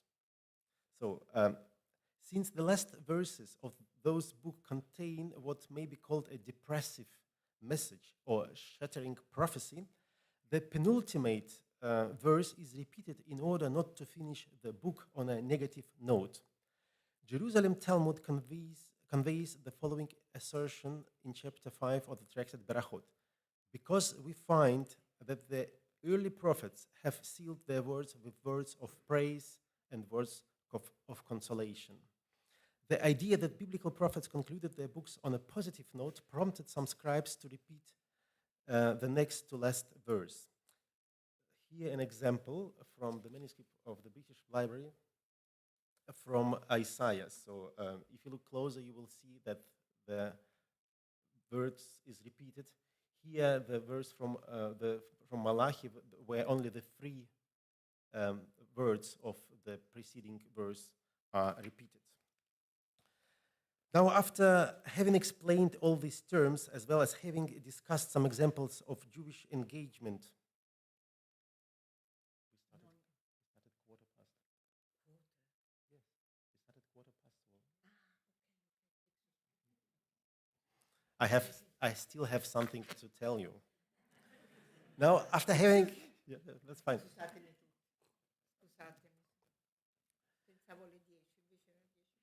After having explained the terms interpretation, Jewish and Jewish Bible, as well having discussed some example of Jewish engagement with the Bible, we can turn to the variety of Jewish interpretations and the ways how the meaning can be extracted and how inspiration can be drawn from the biblical text by the variety of grammatical and rhetorical devices. The understanding of text narrated orally or written goes hand in hand with comprehending the grammatical structure and lexical depth. The Hebrew and Aramaic texts of the Hebrew Bible were originally written in the Paleo-Hebrew script, and in circa 4th to 3rd century BCE were transcribed into the square Aramaic script that had developed as a cursive variant of the ancient Aramaic script, a sister of the Paleo-Hebrew script. Within biblical texts in Qumran, both texts in Paleo-Hebrew and in square script are attested. The West Semitic scripts depict only consonants, while the signs for the vowels did not exist originally. Although it is possible in these scripts to mark some vowels but by means of using consonantal letters, especially in the word final position, this possibility does not render the vowels precisely. The biblical texts were written and transmitted without vowels for almost 2 millennia. Thus, when Apostle Paul speaks about the offspring of Abraham in the Epistle of Galatians, he built his argument on the notion that God has given his promise not to lezarecha, but lezarecha. So it's not to spermati autois, ulegai kaitois spermasin, which in Hebrew can be discerned only by using the letter yod in the form as you see it. We do not know exactly when the Jews started to use additional signs designated for marking the vowels and the syntactic division of words, but the systems for depicting vowels did not emerge prior to the end of the 8th century. The scribes and scholars who have developed three vocalization systems are called Masoretes, and that's why we speak of the Masoretic text. And then we go to the first page of the handout where you see a chart on Hebrew vocalization and accentuation systems. So those who are dealing with who learned Hebrew maybe know only one of them, only the standard system, but within every tradition we have several levels, several layers, and several branches of vocalization. Now, the rabbis of the Talmudic era also had to rely solely on the consonantal orthography while interpreting the biblical texts. In some cases, the consonantal orthography has decisive meaning for establishing the religious law, halacha. For example, in the case of the performance of the expiatory sacrifice described in Leviticus 4, there is a question how many times the blood of the he-goat should be put on the horns on the altar. So how do you proceed with this blood? The Talmud Tractate Sanhedrin tries to give an answer to this question by referring to the mentions of the horns of the altar in the biblical text. The school of Rabbi Shammai say, so the people say, horns, horns, horns. There are 6 there. 4 are prescribed, 4 horns are prescribed, but 2 are indispensable.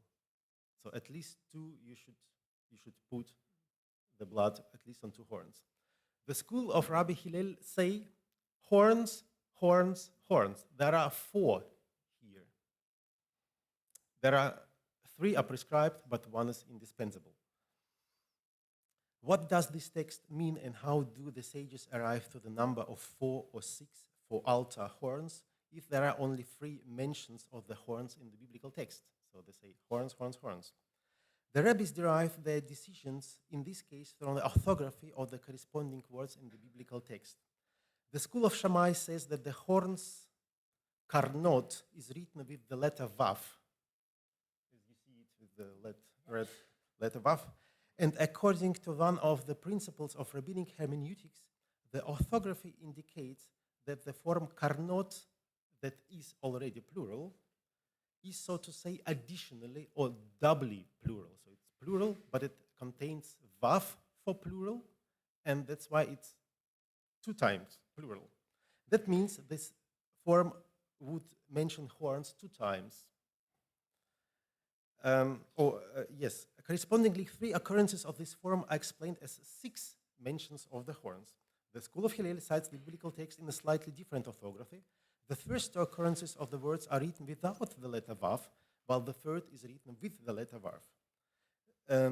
The idea behind this exegetical move is that no letter in the Torah is superfluous, but the presence of the letter vav in the form karnot does not add any grammatical information, since the indication of plural is carried out by the presence of the letter vav in the word. Accordingly, the function of the letter vav is something that goes beyond indication of the plurality of the form. The schools of Shammai and Hillel consider vav as indicating the plurality, or rather the doubleness of the form. Another example is lexical parsing of the text. A very known example, of course, to those who deal with the Septuagint and New Testament example, shows how the specific meaning was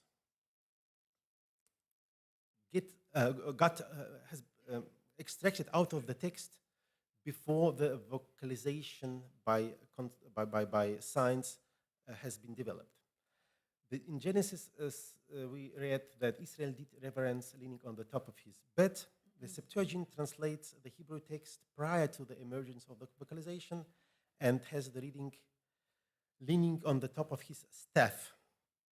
The known mem tet, yod in Hebrew derives from the verb nata, to bow down, to lean. And it has two meanings, or two possible derivations, so to say. Mita means the bed, place where you lean, and mate is a crooked staff. So this is actually how it lexically works.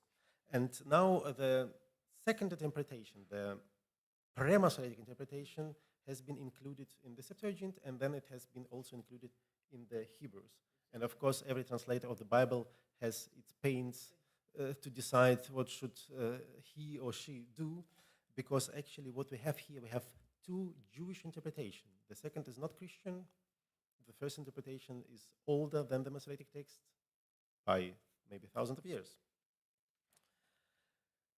Another example where we see how the Jewish interpretation works with the text is the syntactic parsing of the text.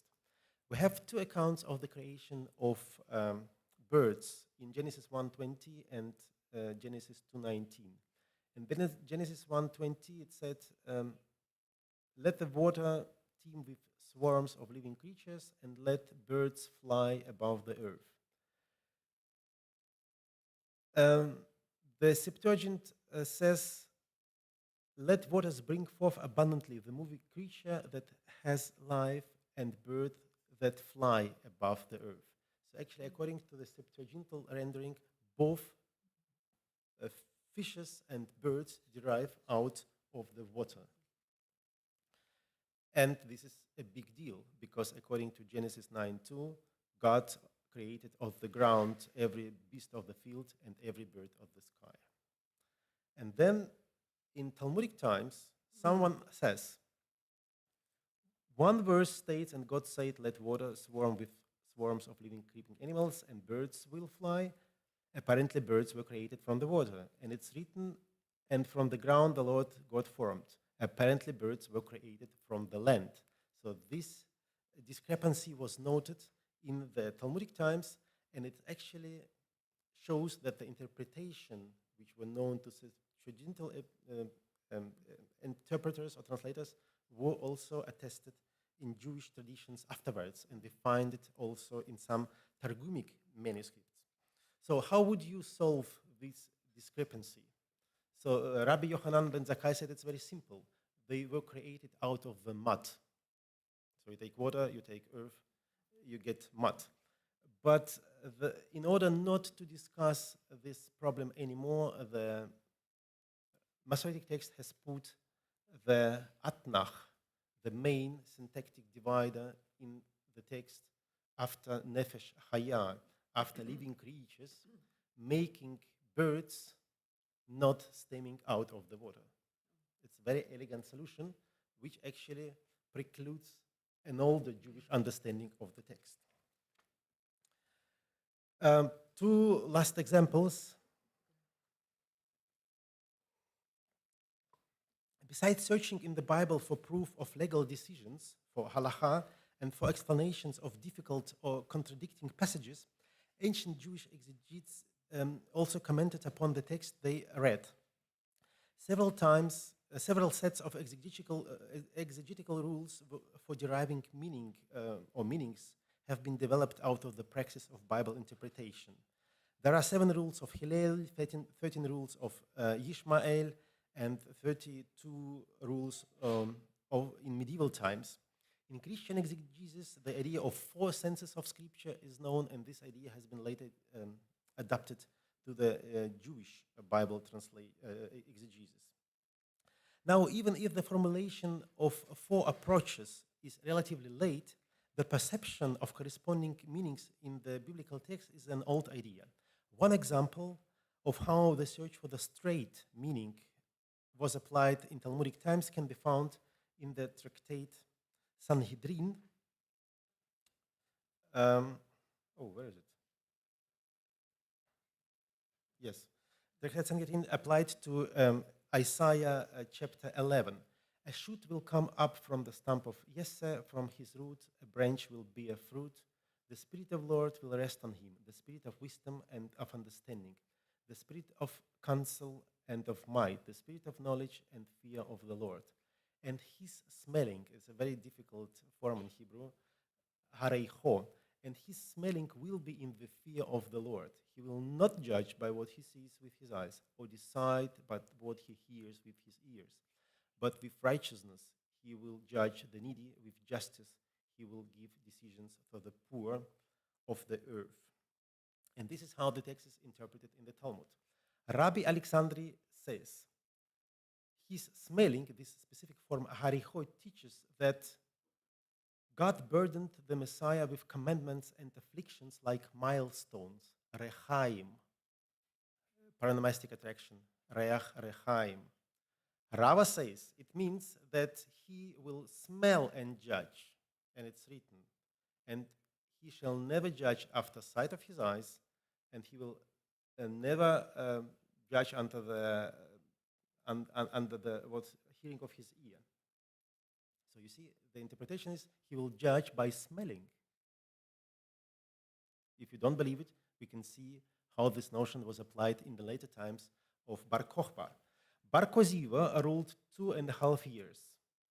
He said to the sages, I am the Messiah. So actually there are also sages who said that he is the Messiah.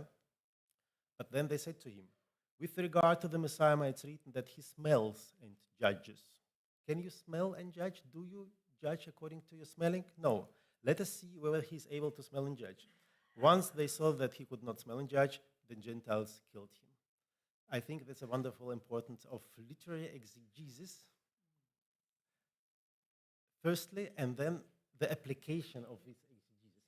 Even if they even if it's just a literary story, but we see how the exegesis can be applied for understanding the reality. According to the explanations, Messiah will judge neither by the sight of his ear, by the sight of his hearing, by the hearing of his ears. So it still remains to understand the form haricho. It's really difficult, but this is what the explanations have done with it. And the last example, which I bring, I put under the title of symbolical exegesis. The last example provides the application of symbolic exegesis once again in the debate about the Messiah. The sages of the Talmudic times have discussed many issues connected with the Messiah and his or her qualities, his or her skills, his or her names, his sufferings, as well as his comings and the signs and the times thereof. There is a longer section with speculations on messianic issues in the Babylonian Talmud Sanhedrin. The following question appears on page 96-97. Rav Nachman said to Rabbi Isaac, have you heard when Bar Nafle will come? Rabbi Isaac said to him, who is Bar Nafle? Messiah, he answered. Do you call Messiah Bar Nafle? Even so, he rejoined, as it is written, in that day I will raise up the tabernacle of David that is fallen, ha-nofelet, Sukkot David ha-nofelet, nafelet, nafle. Why does this text refer to Messiah as Bar Nafle, son of Nafle? And what is the meaning of the second part of this expression? Talmudic texts are originally not vocalized, and the exact form of underlying Nafle is not known, and hence its meaning is not easy to infer. In all probability, it derives from the Greek expression huios ton nephelon, son of clouds, since in the vision of Daniel in 7:13, someone who looks like a son of man comes with the clouds of heaven and approaches the Ancient of Days. There is no wonder that a Greek word has been subject to Jewish exegesis. There are thousands of Greek words in Hebrew and Talmudic times, and Talmudic sages sometimes tried to give to such words Hebrew etymologies. The specific example discussed here indicates that Septuagint and its renderings of the Hebrew text were known to Jewish exegetes in the time in which the Septuagint has already become the Christian Bible. There are two other explanations for Bar Nafle which should be mentioned. Although less possible or even originating from an error, they demonstrate the paths Jewish interpretation may take and the allusions it may evoke. The Yemenite tradition of the Talmud reads the form nafle with the vowel E. So it's like nifle, bar nifle. This vocalization could indicate that the form was phonetically influenced by the noun nephilim, giants, attested in the Bible. Vai, vai. This phrase thus would mean son of giants. The Talmudic manuscript of Biblioteca Nazionale Centrale di Firenze reads Bar Naphtali, son of Naphtali, instead of Nifle. This singular reading is an error originating in the graphically similar form of two words, Nafle, Naphtali, but the emergence of this form may have been facilitated by the existence of names of other Masoretic figures like Messiah, son of David, Messiah, son of Joseph, who is also Messiah, son of Ephraim. So there are several messianic figures and names. The properties and activities of those hypostases have been discussed in the literature of the Talmudic period. This possible explanation of the expression bar nafle demonstrates how one expression may have induced various ideas within the circles of interpreters. Now, the Talmudic text connects the mention of nafle by the means of a paranomasia with the text of Amos 9:11, where participle nofelet is attested. In this case, the similarity of sound is denominator common to both expressions. This way of exegesis is also attested in the very last example we have today, which continues the discussion of the names of the Messiah. Rav says, the world has created only for David. And Shmuel says, for Moses. And Rabbi Yohanan says, for Messiah. Or for the Messiah. So what is his name? The school of Rabbi Sheila says, Shiloh is his name, as it's written, until the Shiloh shall come. The school of Rabbi Yannai say, Yinon is his name, as it's stated, may his name endure forever, may his name continue Yinon, as long as the sun. The school of Rabbi Hanina says, Hanina is his name, as it states, for I will show you no Hanina, no favor. And some say that Menachem ben Hiskiah is his name, as it's stated, because the comforter, Menachem, that should leave my soul as far from me. Rachok mimeni hamerachem. And the rabbis say the leper of the house of Rabbi Yehuda Hanasi is his name, as it is stated, indeed, our illness he did bear, and our pains he endured. Yet we did esteem him endured, stricken by God, and afflicted. So here we have a wonderful example how every school of rabbis interpret the name of Messiah according to the names of the Rebbe itself, finding in the person of Messiah these specific qualities associated with the name and so to say, proven by the biblical text. I stop with this, and I thank you for your attention.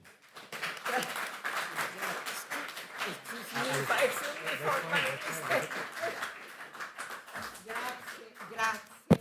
Veramente. Thank you very much for showing the complexity of the Bible. Ta Biblia is plural, isn't it? Biblia is plural. And what I loved the most is the idea that the whole Bible within it is a continuous rewriting. Significa interpretation.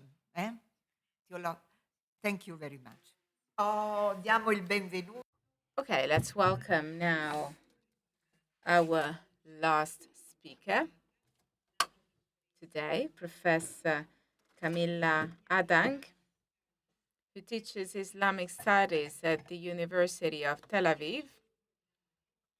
I'd like to recall Muslim writers on Judaism among her papers, and a text on the polemics between Muslims and Hebrews in medieval Spain, with a specific reflection on the meaning on the Fatma, to which she gave a different meaning. The title of her speech today is The Bible in Islamic Studies or Islamic Thought. You have the floor. First of all, I'd like to thank the organizers of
You gave us a complete framework on the problem concerning the relationship between Bible and Quran, and highlighting the difference between a stadium where Bible was known in the oral way and when it is known through translation.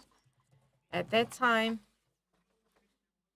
with the written text, we can introduce some polemics, I would say. So this is relevant, and we should think about it. And I didn't know so much about it, these traditions. Now, let's open the discussion. You can stay. Professor Golinets as well can come. We follow the previous order, so questions for Professor Golinets first. Please break the ice, otherwise I will have to do it.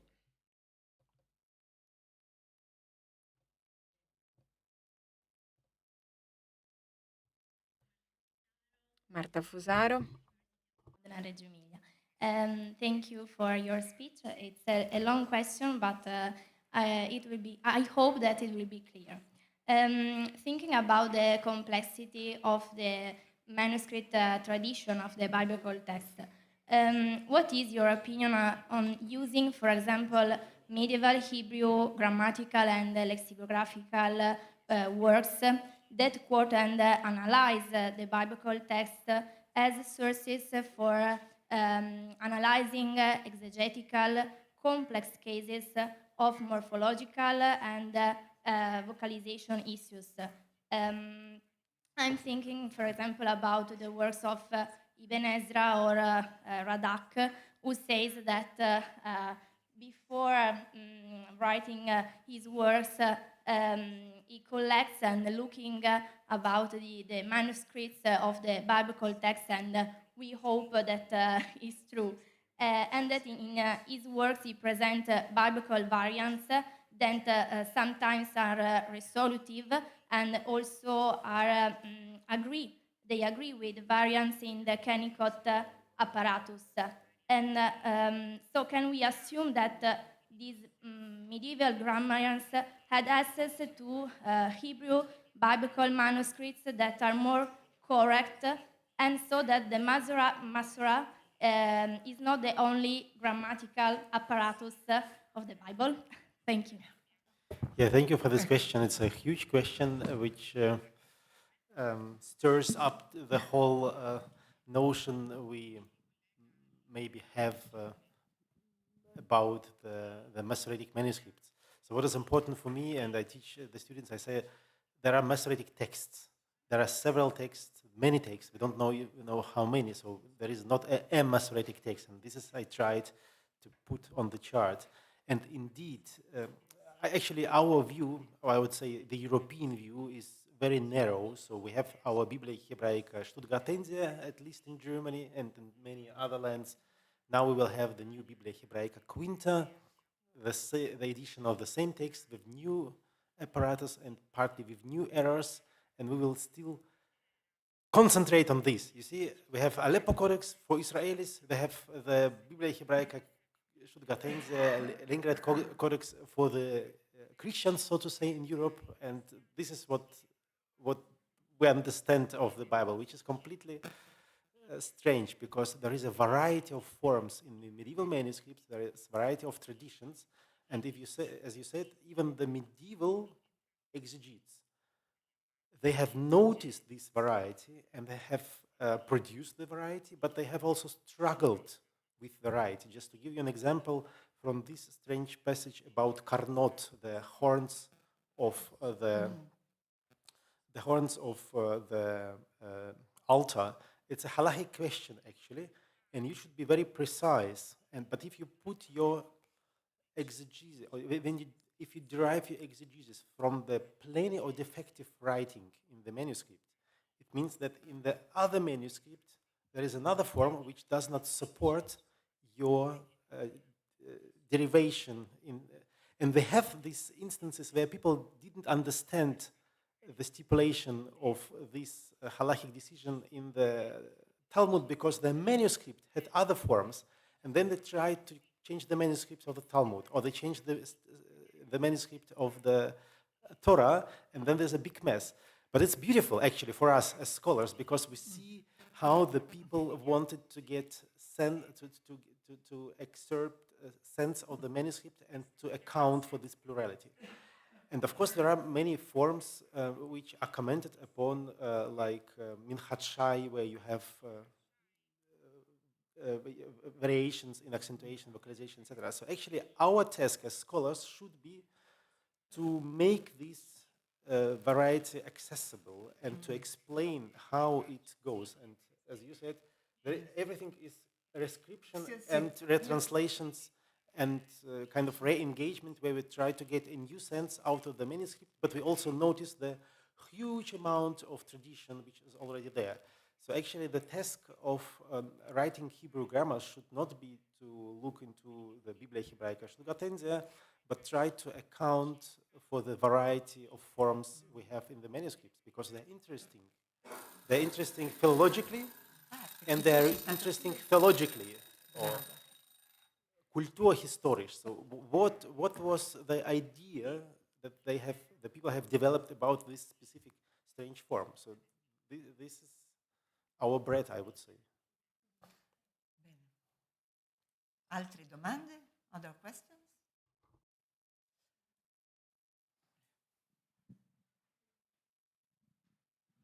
Thank you very much for your presentation. As Professor S. Principali said, you gave us a good panorama of the complexities with some examples, and we feel that it's even more complex, but but it's good. It was a very interesting and stimulating presentation. And at one point, you presented also examples from Romans, the book of Romans, the book of Galatians, I think, and the Hebrew, which were totally fitting in the pictures. And as we all know, Paul was a Jew who believed that Jesus was the Messiah, but he was a Jew with all Jewish education, and so for most of the author of the New Testament. But then it struck me, I say that with Grano Salis, it struck me that the Jewish author of the New Testament were not listed in your first list when you said Jewish group and their literary production. And I said, well, are we not missing something there? Thank you. That's a very good point. So actually, it also shows, I will write it down, it also shows specific, how to say, presuppositions we have. So I was invited to speak about Jewish interpretation. I said I will speak about Jewish interpretations, even if I cannot present everything. Yeah. But then I speak about, so what is Jewish? Jewish Bible. So what is actually Jewish? How you confine it, etc. Yeah. And of course, I speak about Jewish, and I really think about the New Testamentarial forms. And of course, the Christian Jews or Jewish Christians, as one of the sects, could also be named in the chart I have given to you. But maybe someone would say, no, it's not Jewish, it's Christian. We expect you to speak about things Jewish. So, but you're correct. So actually, we think in such blocks. We think in intertestamentarian blocks, Essene, Qumran blocks, New Testamental things which are non-Jewish and Jewish. But what is actually Jewish? I mean, we can even define, even within the Jewish studies, we cannot define exactly what is Jewish. Yes. What is Jewish art? What is Jewish literature? Is it literature produced by Jews, or is it literature written in Jewish languages? Even in linguistics, people write books about Jewish languages and then introduce their Jewish Russian or English Jewish language, which is of course nonsense. There is no English Jewish language. You can use just specific Yiddish words in English of New York, but it doesn't make your language. So it's a continuum, actually. It's actually a continuum, so we should understand it as continuum, but of course every one of us has his capacity to do only with limited things. And then we have such borders or such limits or limitations. Yeah. Paul is Jewish, for example, no? And the thought of Paul is Jewish in his reinterpretation, but Jewish, no? Questo è il problema, cioè tutto giudaismo estremamente complesso. Yeah, and And this is all complex. Judaism of back Yes, then and certo. medieval, there has been different medieval Certo. Judaisms, and even today we have many Judaisms. So, Certo. so what is Jewish? I don't like actually this adjective and talking about it. So it's Yes, just what we yes. do about it. So Yes. what is Christian? Is, Well, is Indian Christian Christian or is it non-Christian? So it's very interesting questions actually. Essential questions, but difficult. I The don't good- know. the I good- don't know if it answers Patrick your question. Yeah, thank you for the comment. Another question?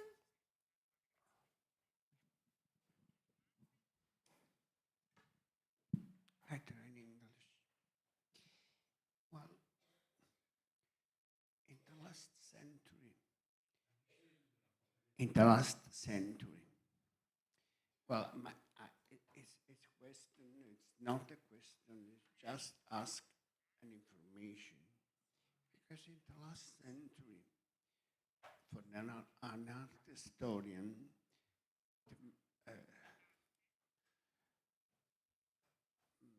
the principal issue was in Jewish culture was the discovery of Dura.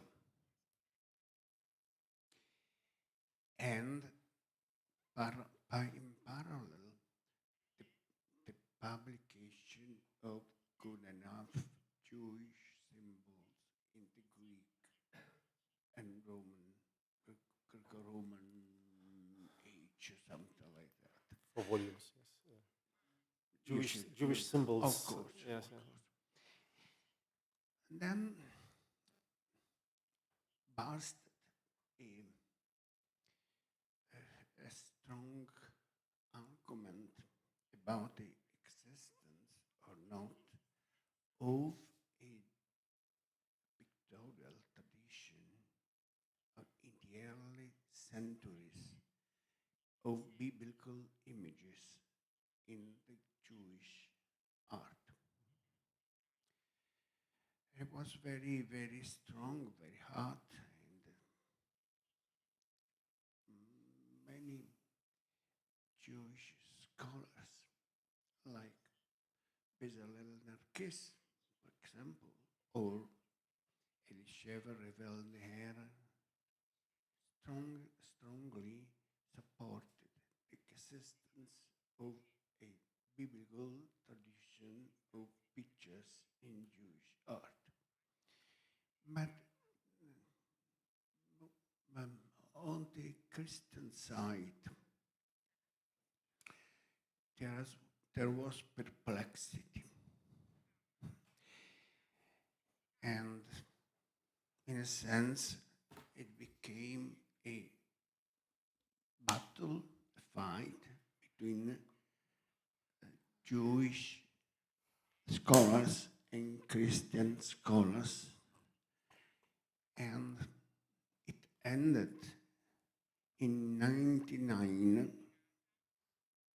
I think there was a meeting, a big meeting in Jerusalem about Dura Europos and connected issues. I think that Christians do not participate anymore because it was clear that when Jewish scholars said that even the cycle of mosaics in Santa Maria Maggiore with the stories of Joshua, well, the cycle depended on a Jewish prototype, well, we May, could may I answer? May I answer? May I answer to your comment? sorry. May I answer to your comment? Può rispondere. No, just something more. And well, this cycle of mosaics were considered a translation of a Jewish antecedent prototype, archetype, or something like that. Yeah. It was crazy. I think it was crazy, really. And but my question is, Jewish universities or scholars are going on the story of the Jewish antecedent of Christian art. Yes. Firstly, thank you for your comment. Firstly, what comes to my mind, I also thank the organizers of the conference for inviting me, scholars of Jewish studies, and actually languages, a philologist, to the conference on Bible and Middle Ages. Of course, the Middle Ages, it's also a big frame. And of course, it's very interesting to be within people who are historians and who are historians of arts, because the artifacts I study are also manuscripts. Maybe I'm more interested not in the embellishment and not in the pictures, but maybe also in layout, maybe also in the tradition of writing, etc. So it's interesting to see people coming from different disciplines to discuss things.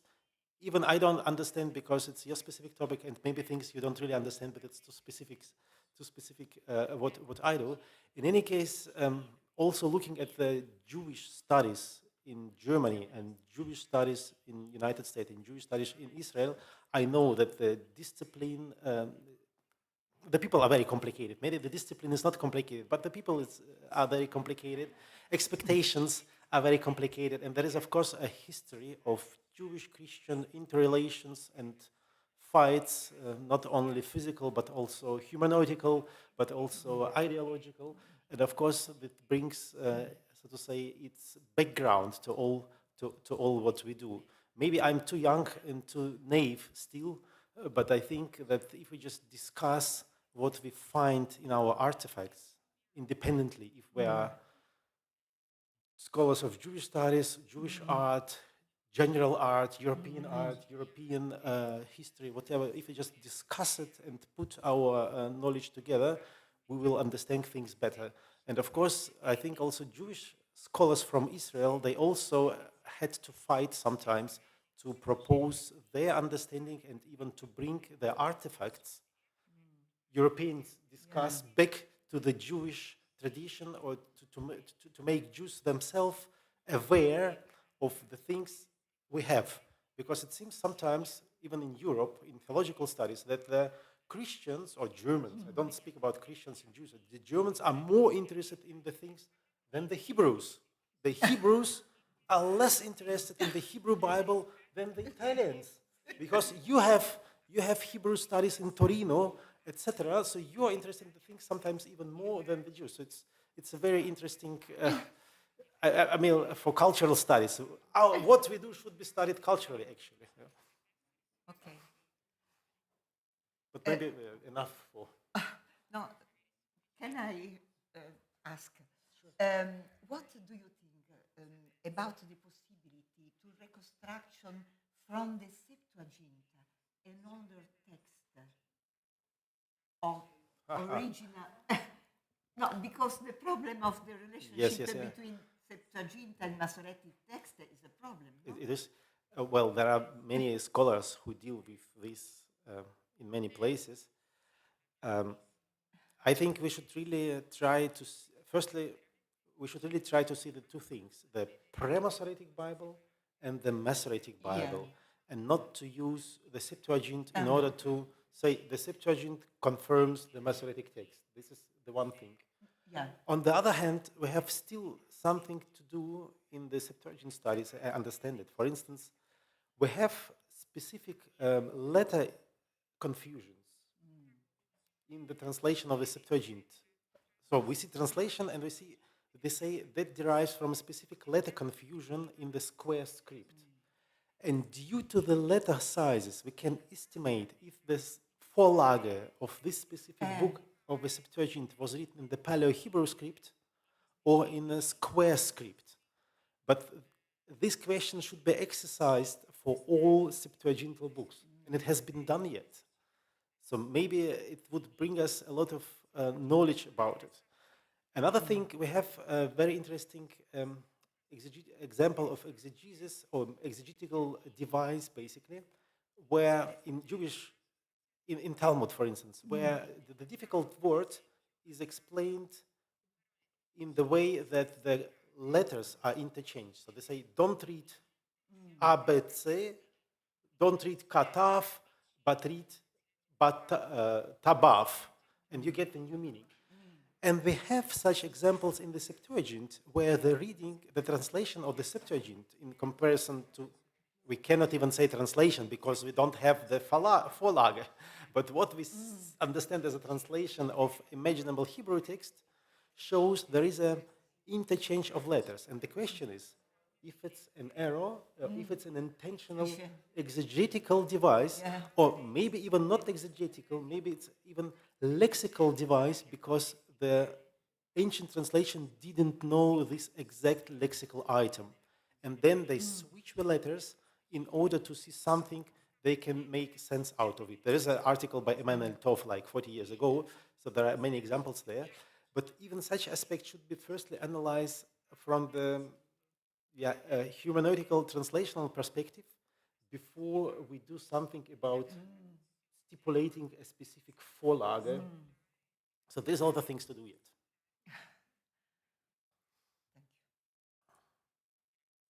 Allora, se non ci sono altre domande, Okay, no other questions. I think we can go on with the questions for Professor Adang. So here as well, please, also the youngest here, please do not be afraid because the matter is wide and we have the chance to have this incredible framework today.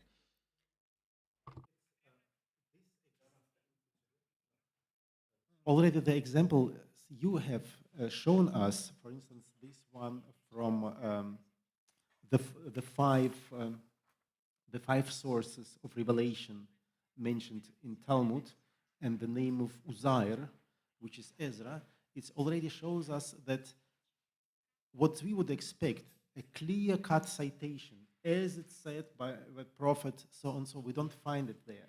So the people have, I would say, have received the biblical, Jewish biblical and Christian biblical figures, ideas, not in the way we would like to have it today. So it was a kind of,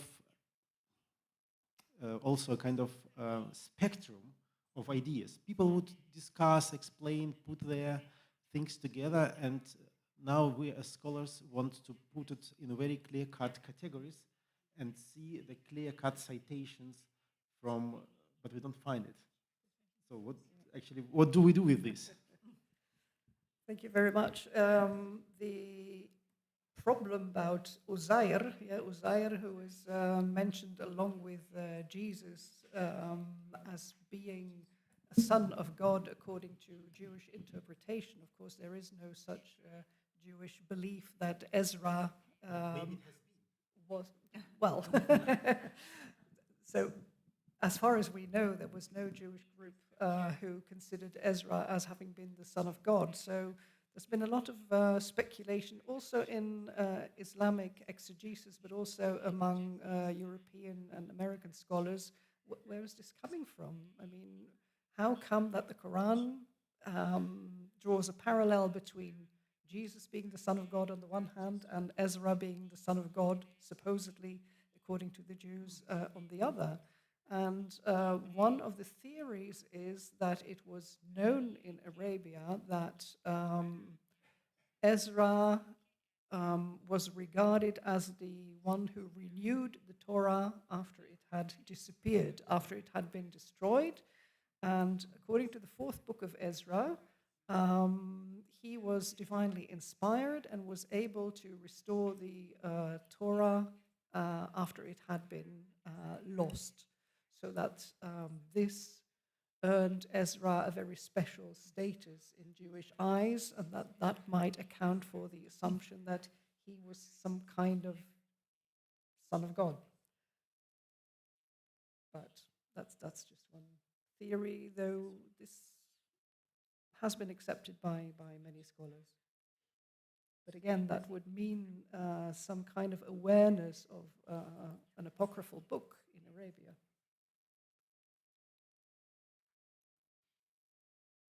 Other questions? Prego. Il nome? Yes, please, your name? From the University of Pisa. First of all, I want to thank you really for this lesson. It was really incredibly interesting. Also because there is kind of visions in Islamic thought that I never encountered before, so it was incredible, first of all. My question is this. We all know, maybe, I think, that the Virgin Mary had a special place in between Muslims, and also has a particularly precious place in the Quran, so much so that it has an entire surah dedicated to her and her story. So, for this reason, I have three questions. The first of all, there has been a production, a literary production of the kind we saw before about the Virgin Mary, and of what kind? The second, connected to the first one, was in these writings. There were quotations from the Gospels, and of what of what kind of quotations were made is also important, because maybe I thought the writers wanted to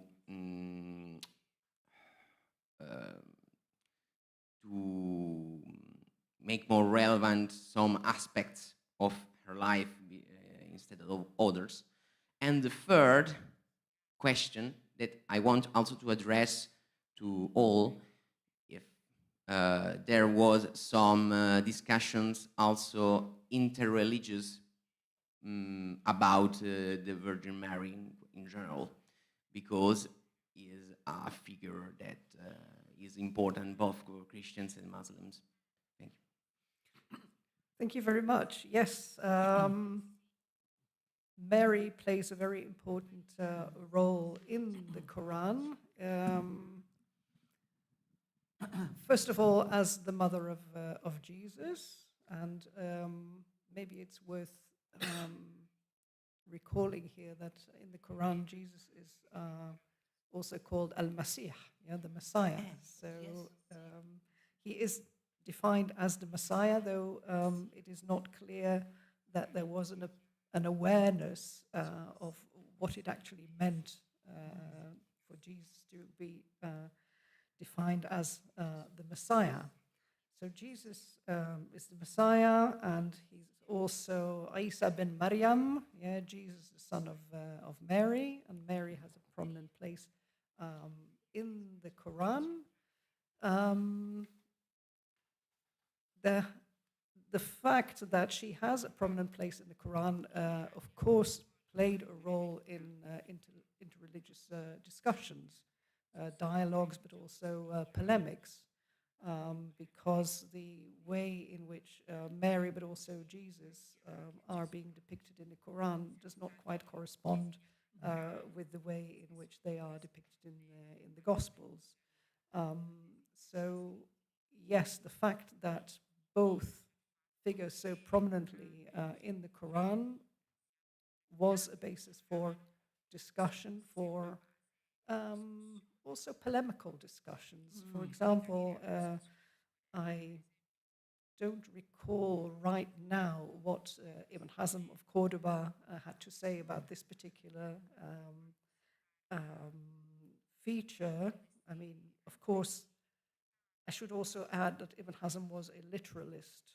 So he took what is written in the Quran literally, or at least he said that there is no metaphor anywhere in the Quran. What you see is what you get. But he applied the same criterion also to the Jewish and Christian scriptures. So what you see is what you get. And so if there are contradictions, if there are contradictions also between what is said in the Quran and what is said in the Bible, then the Jews and the Christians have to account for that. So the fact, he would say, that certain things are being said about Jesus and about Mary in the Bible, which do not correspond with the Quranic image, shows once again that these other books have been falsified, because if they were the true revelation, they would correspond to what is said in the Bible. What I would like to add here is that in Shia tradition, there is a kind of parallel to the reverence and veneration for Mary, namely the veneration of Fatima, the daughter of the Prophet Muhammad. And a lot of scholarship has been produced drawing parallels to between Fatima and Mary. So Fatima was the daughter of the Prophet. Mary was, of course, the mother of Jesus, but Fatima was also the mother of Hussein, who is the first martyr, or the most important martyr in Shi'i tradition. And even in Shi'i iconography, modern Shi'i iconography, you see parallels being drawn between Jesus and Hussein, and Fatima and Mary. Yes, so they are both the suffering mothers who occupy a special place in the religious veneration. That's just as an aside. So I hope I more or less answered your question. Okay, grazie.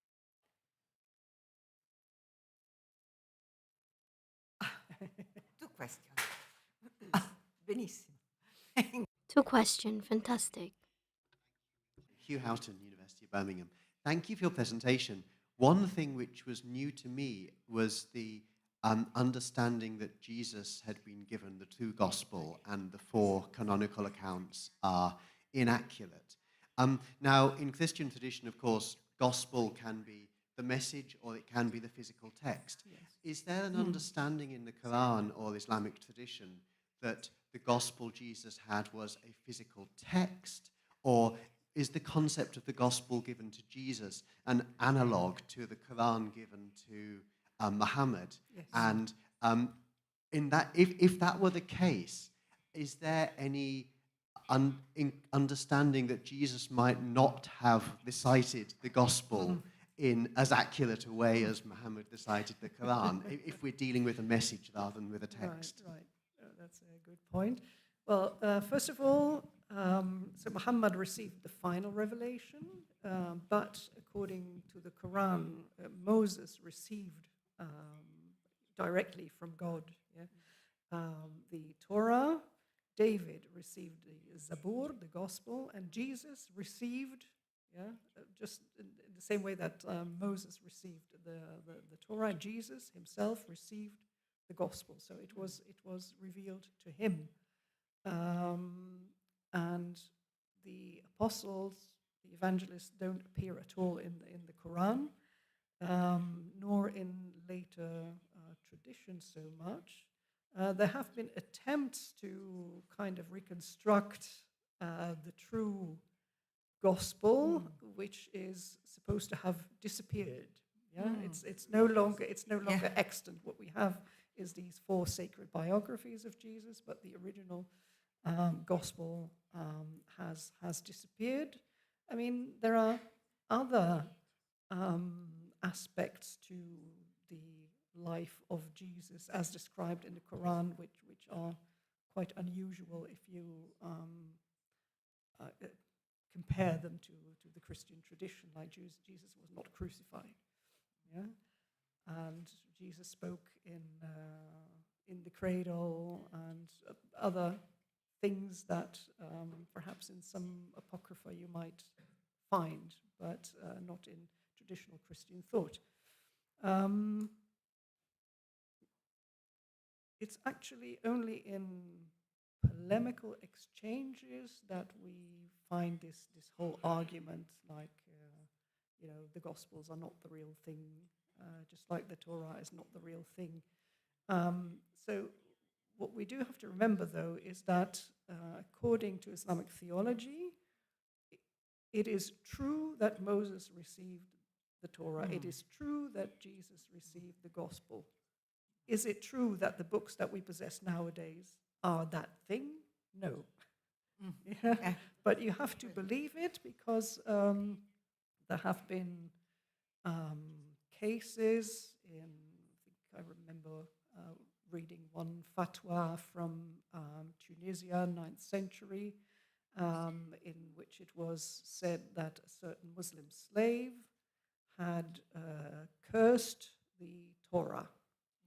And for that, he was dragged to the Qadi, who had to pronounce judgment. And the Qadi didn't quite know what to do because this was a serious case of blasphemy. And he turned to the Mufti, who was the legal advisor, and he somehow found a way to exonerate this slave. But it was definitely regarded as a very serious sin, a very serious transgression to doubt the divine origin of the Torah, of the Gospel, and of the Psalter.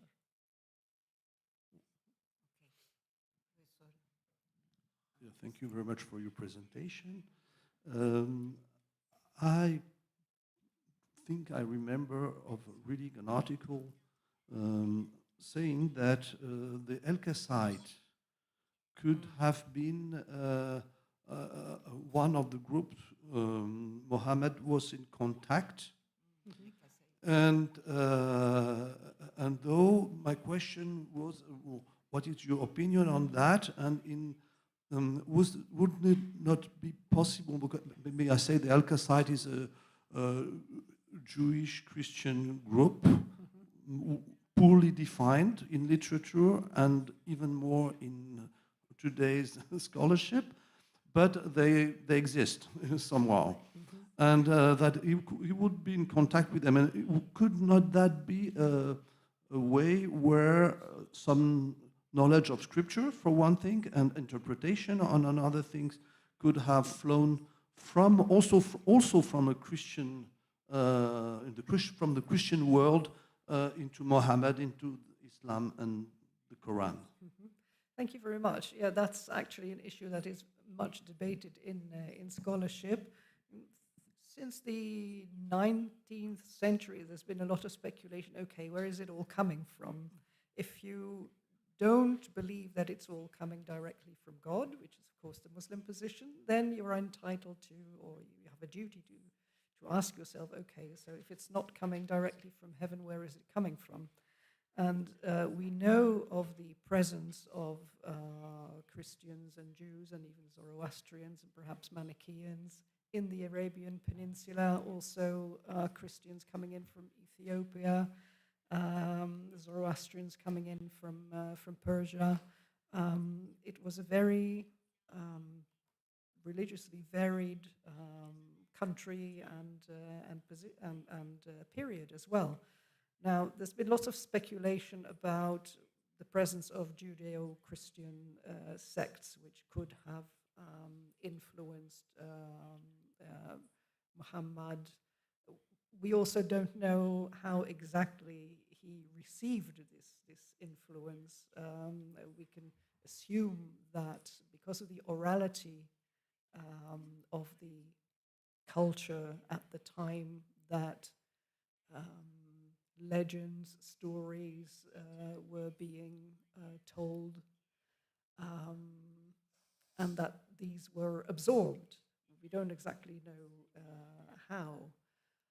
Of course, we know more about the presence of Jewish communities in Arabia or in the milieu where Muhammad was active than about Christians.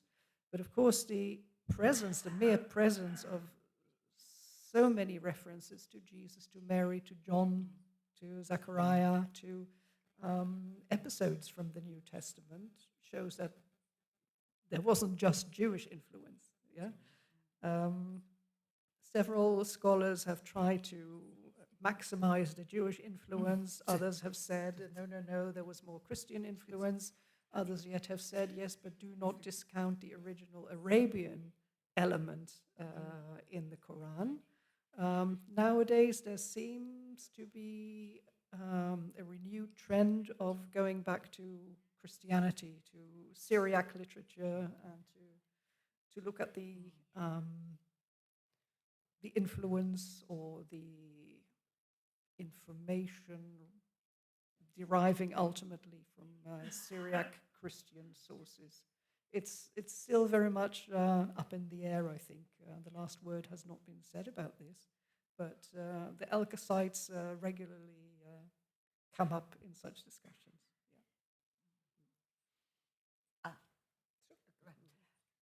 Jesus is a Messiah, no? In Vedit, is there a role in the future, in the final end, for the Jesus Messiah? Yes, absolutely. Yes.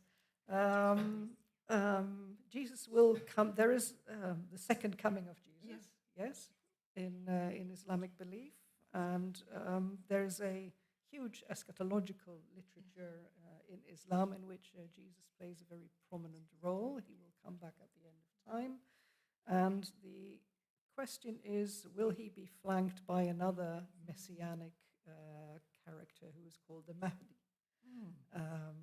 And sometimes, there's not one opinion on that. There are various opinions on that, as about everything, of course. And some say the Mahdi and Jesus are one and the same person, and others say, no, there's Jesus, who's the Messiah, and then there's the Mahdi, who is another eschatological figure, but together they will beat the Antichrist. And yes. So yeah, he has a role, definitely.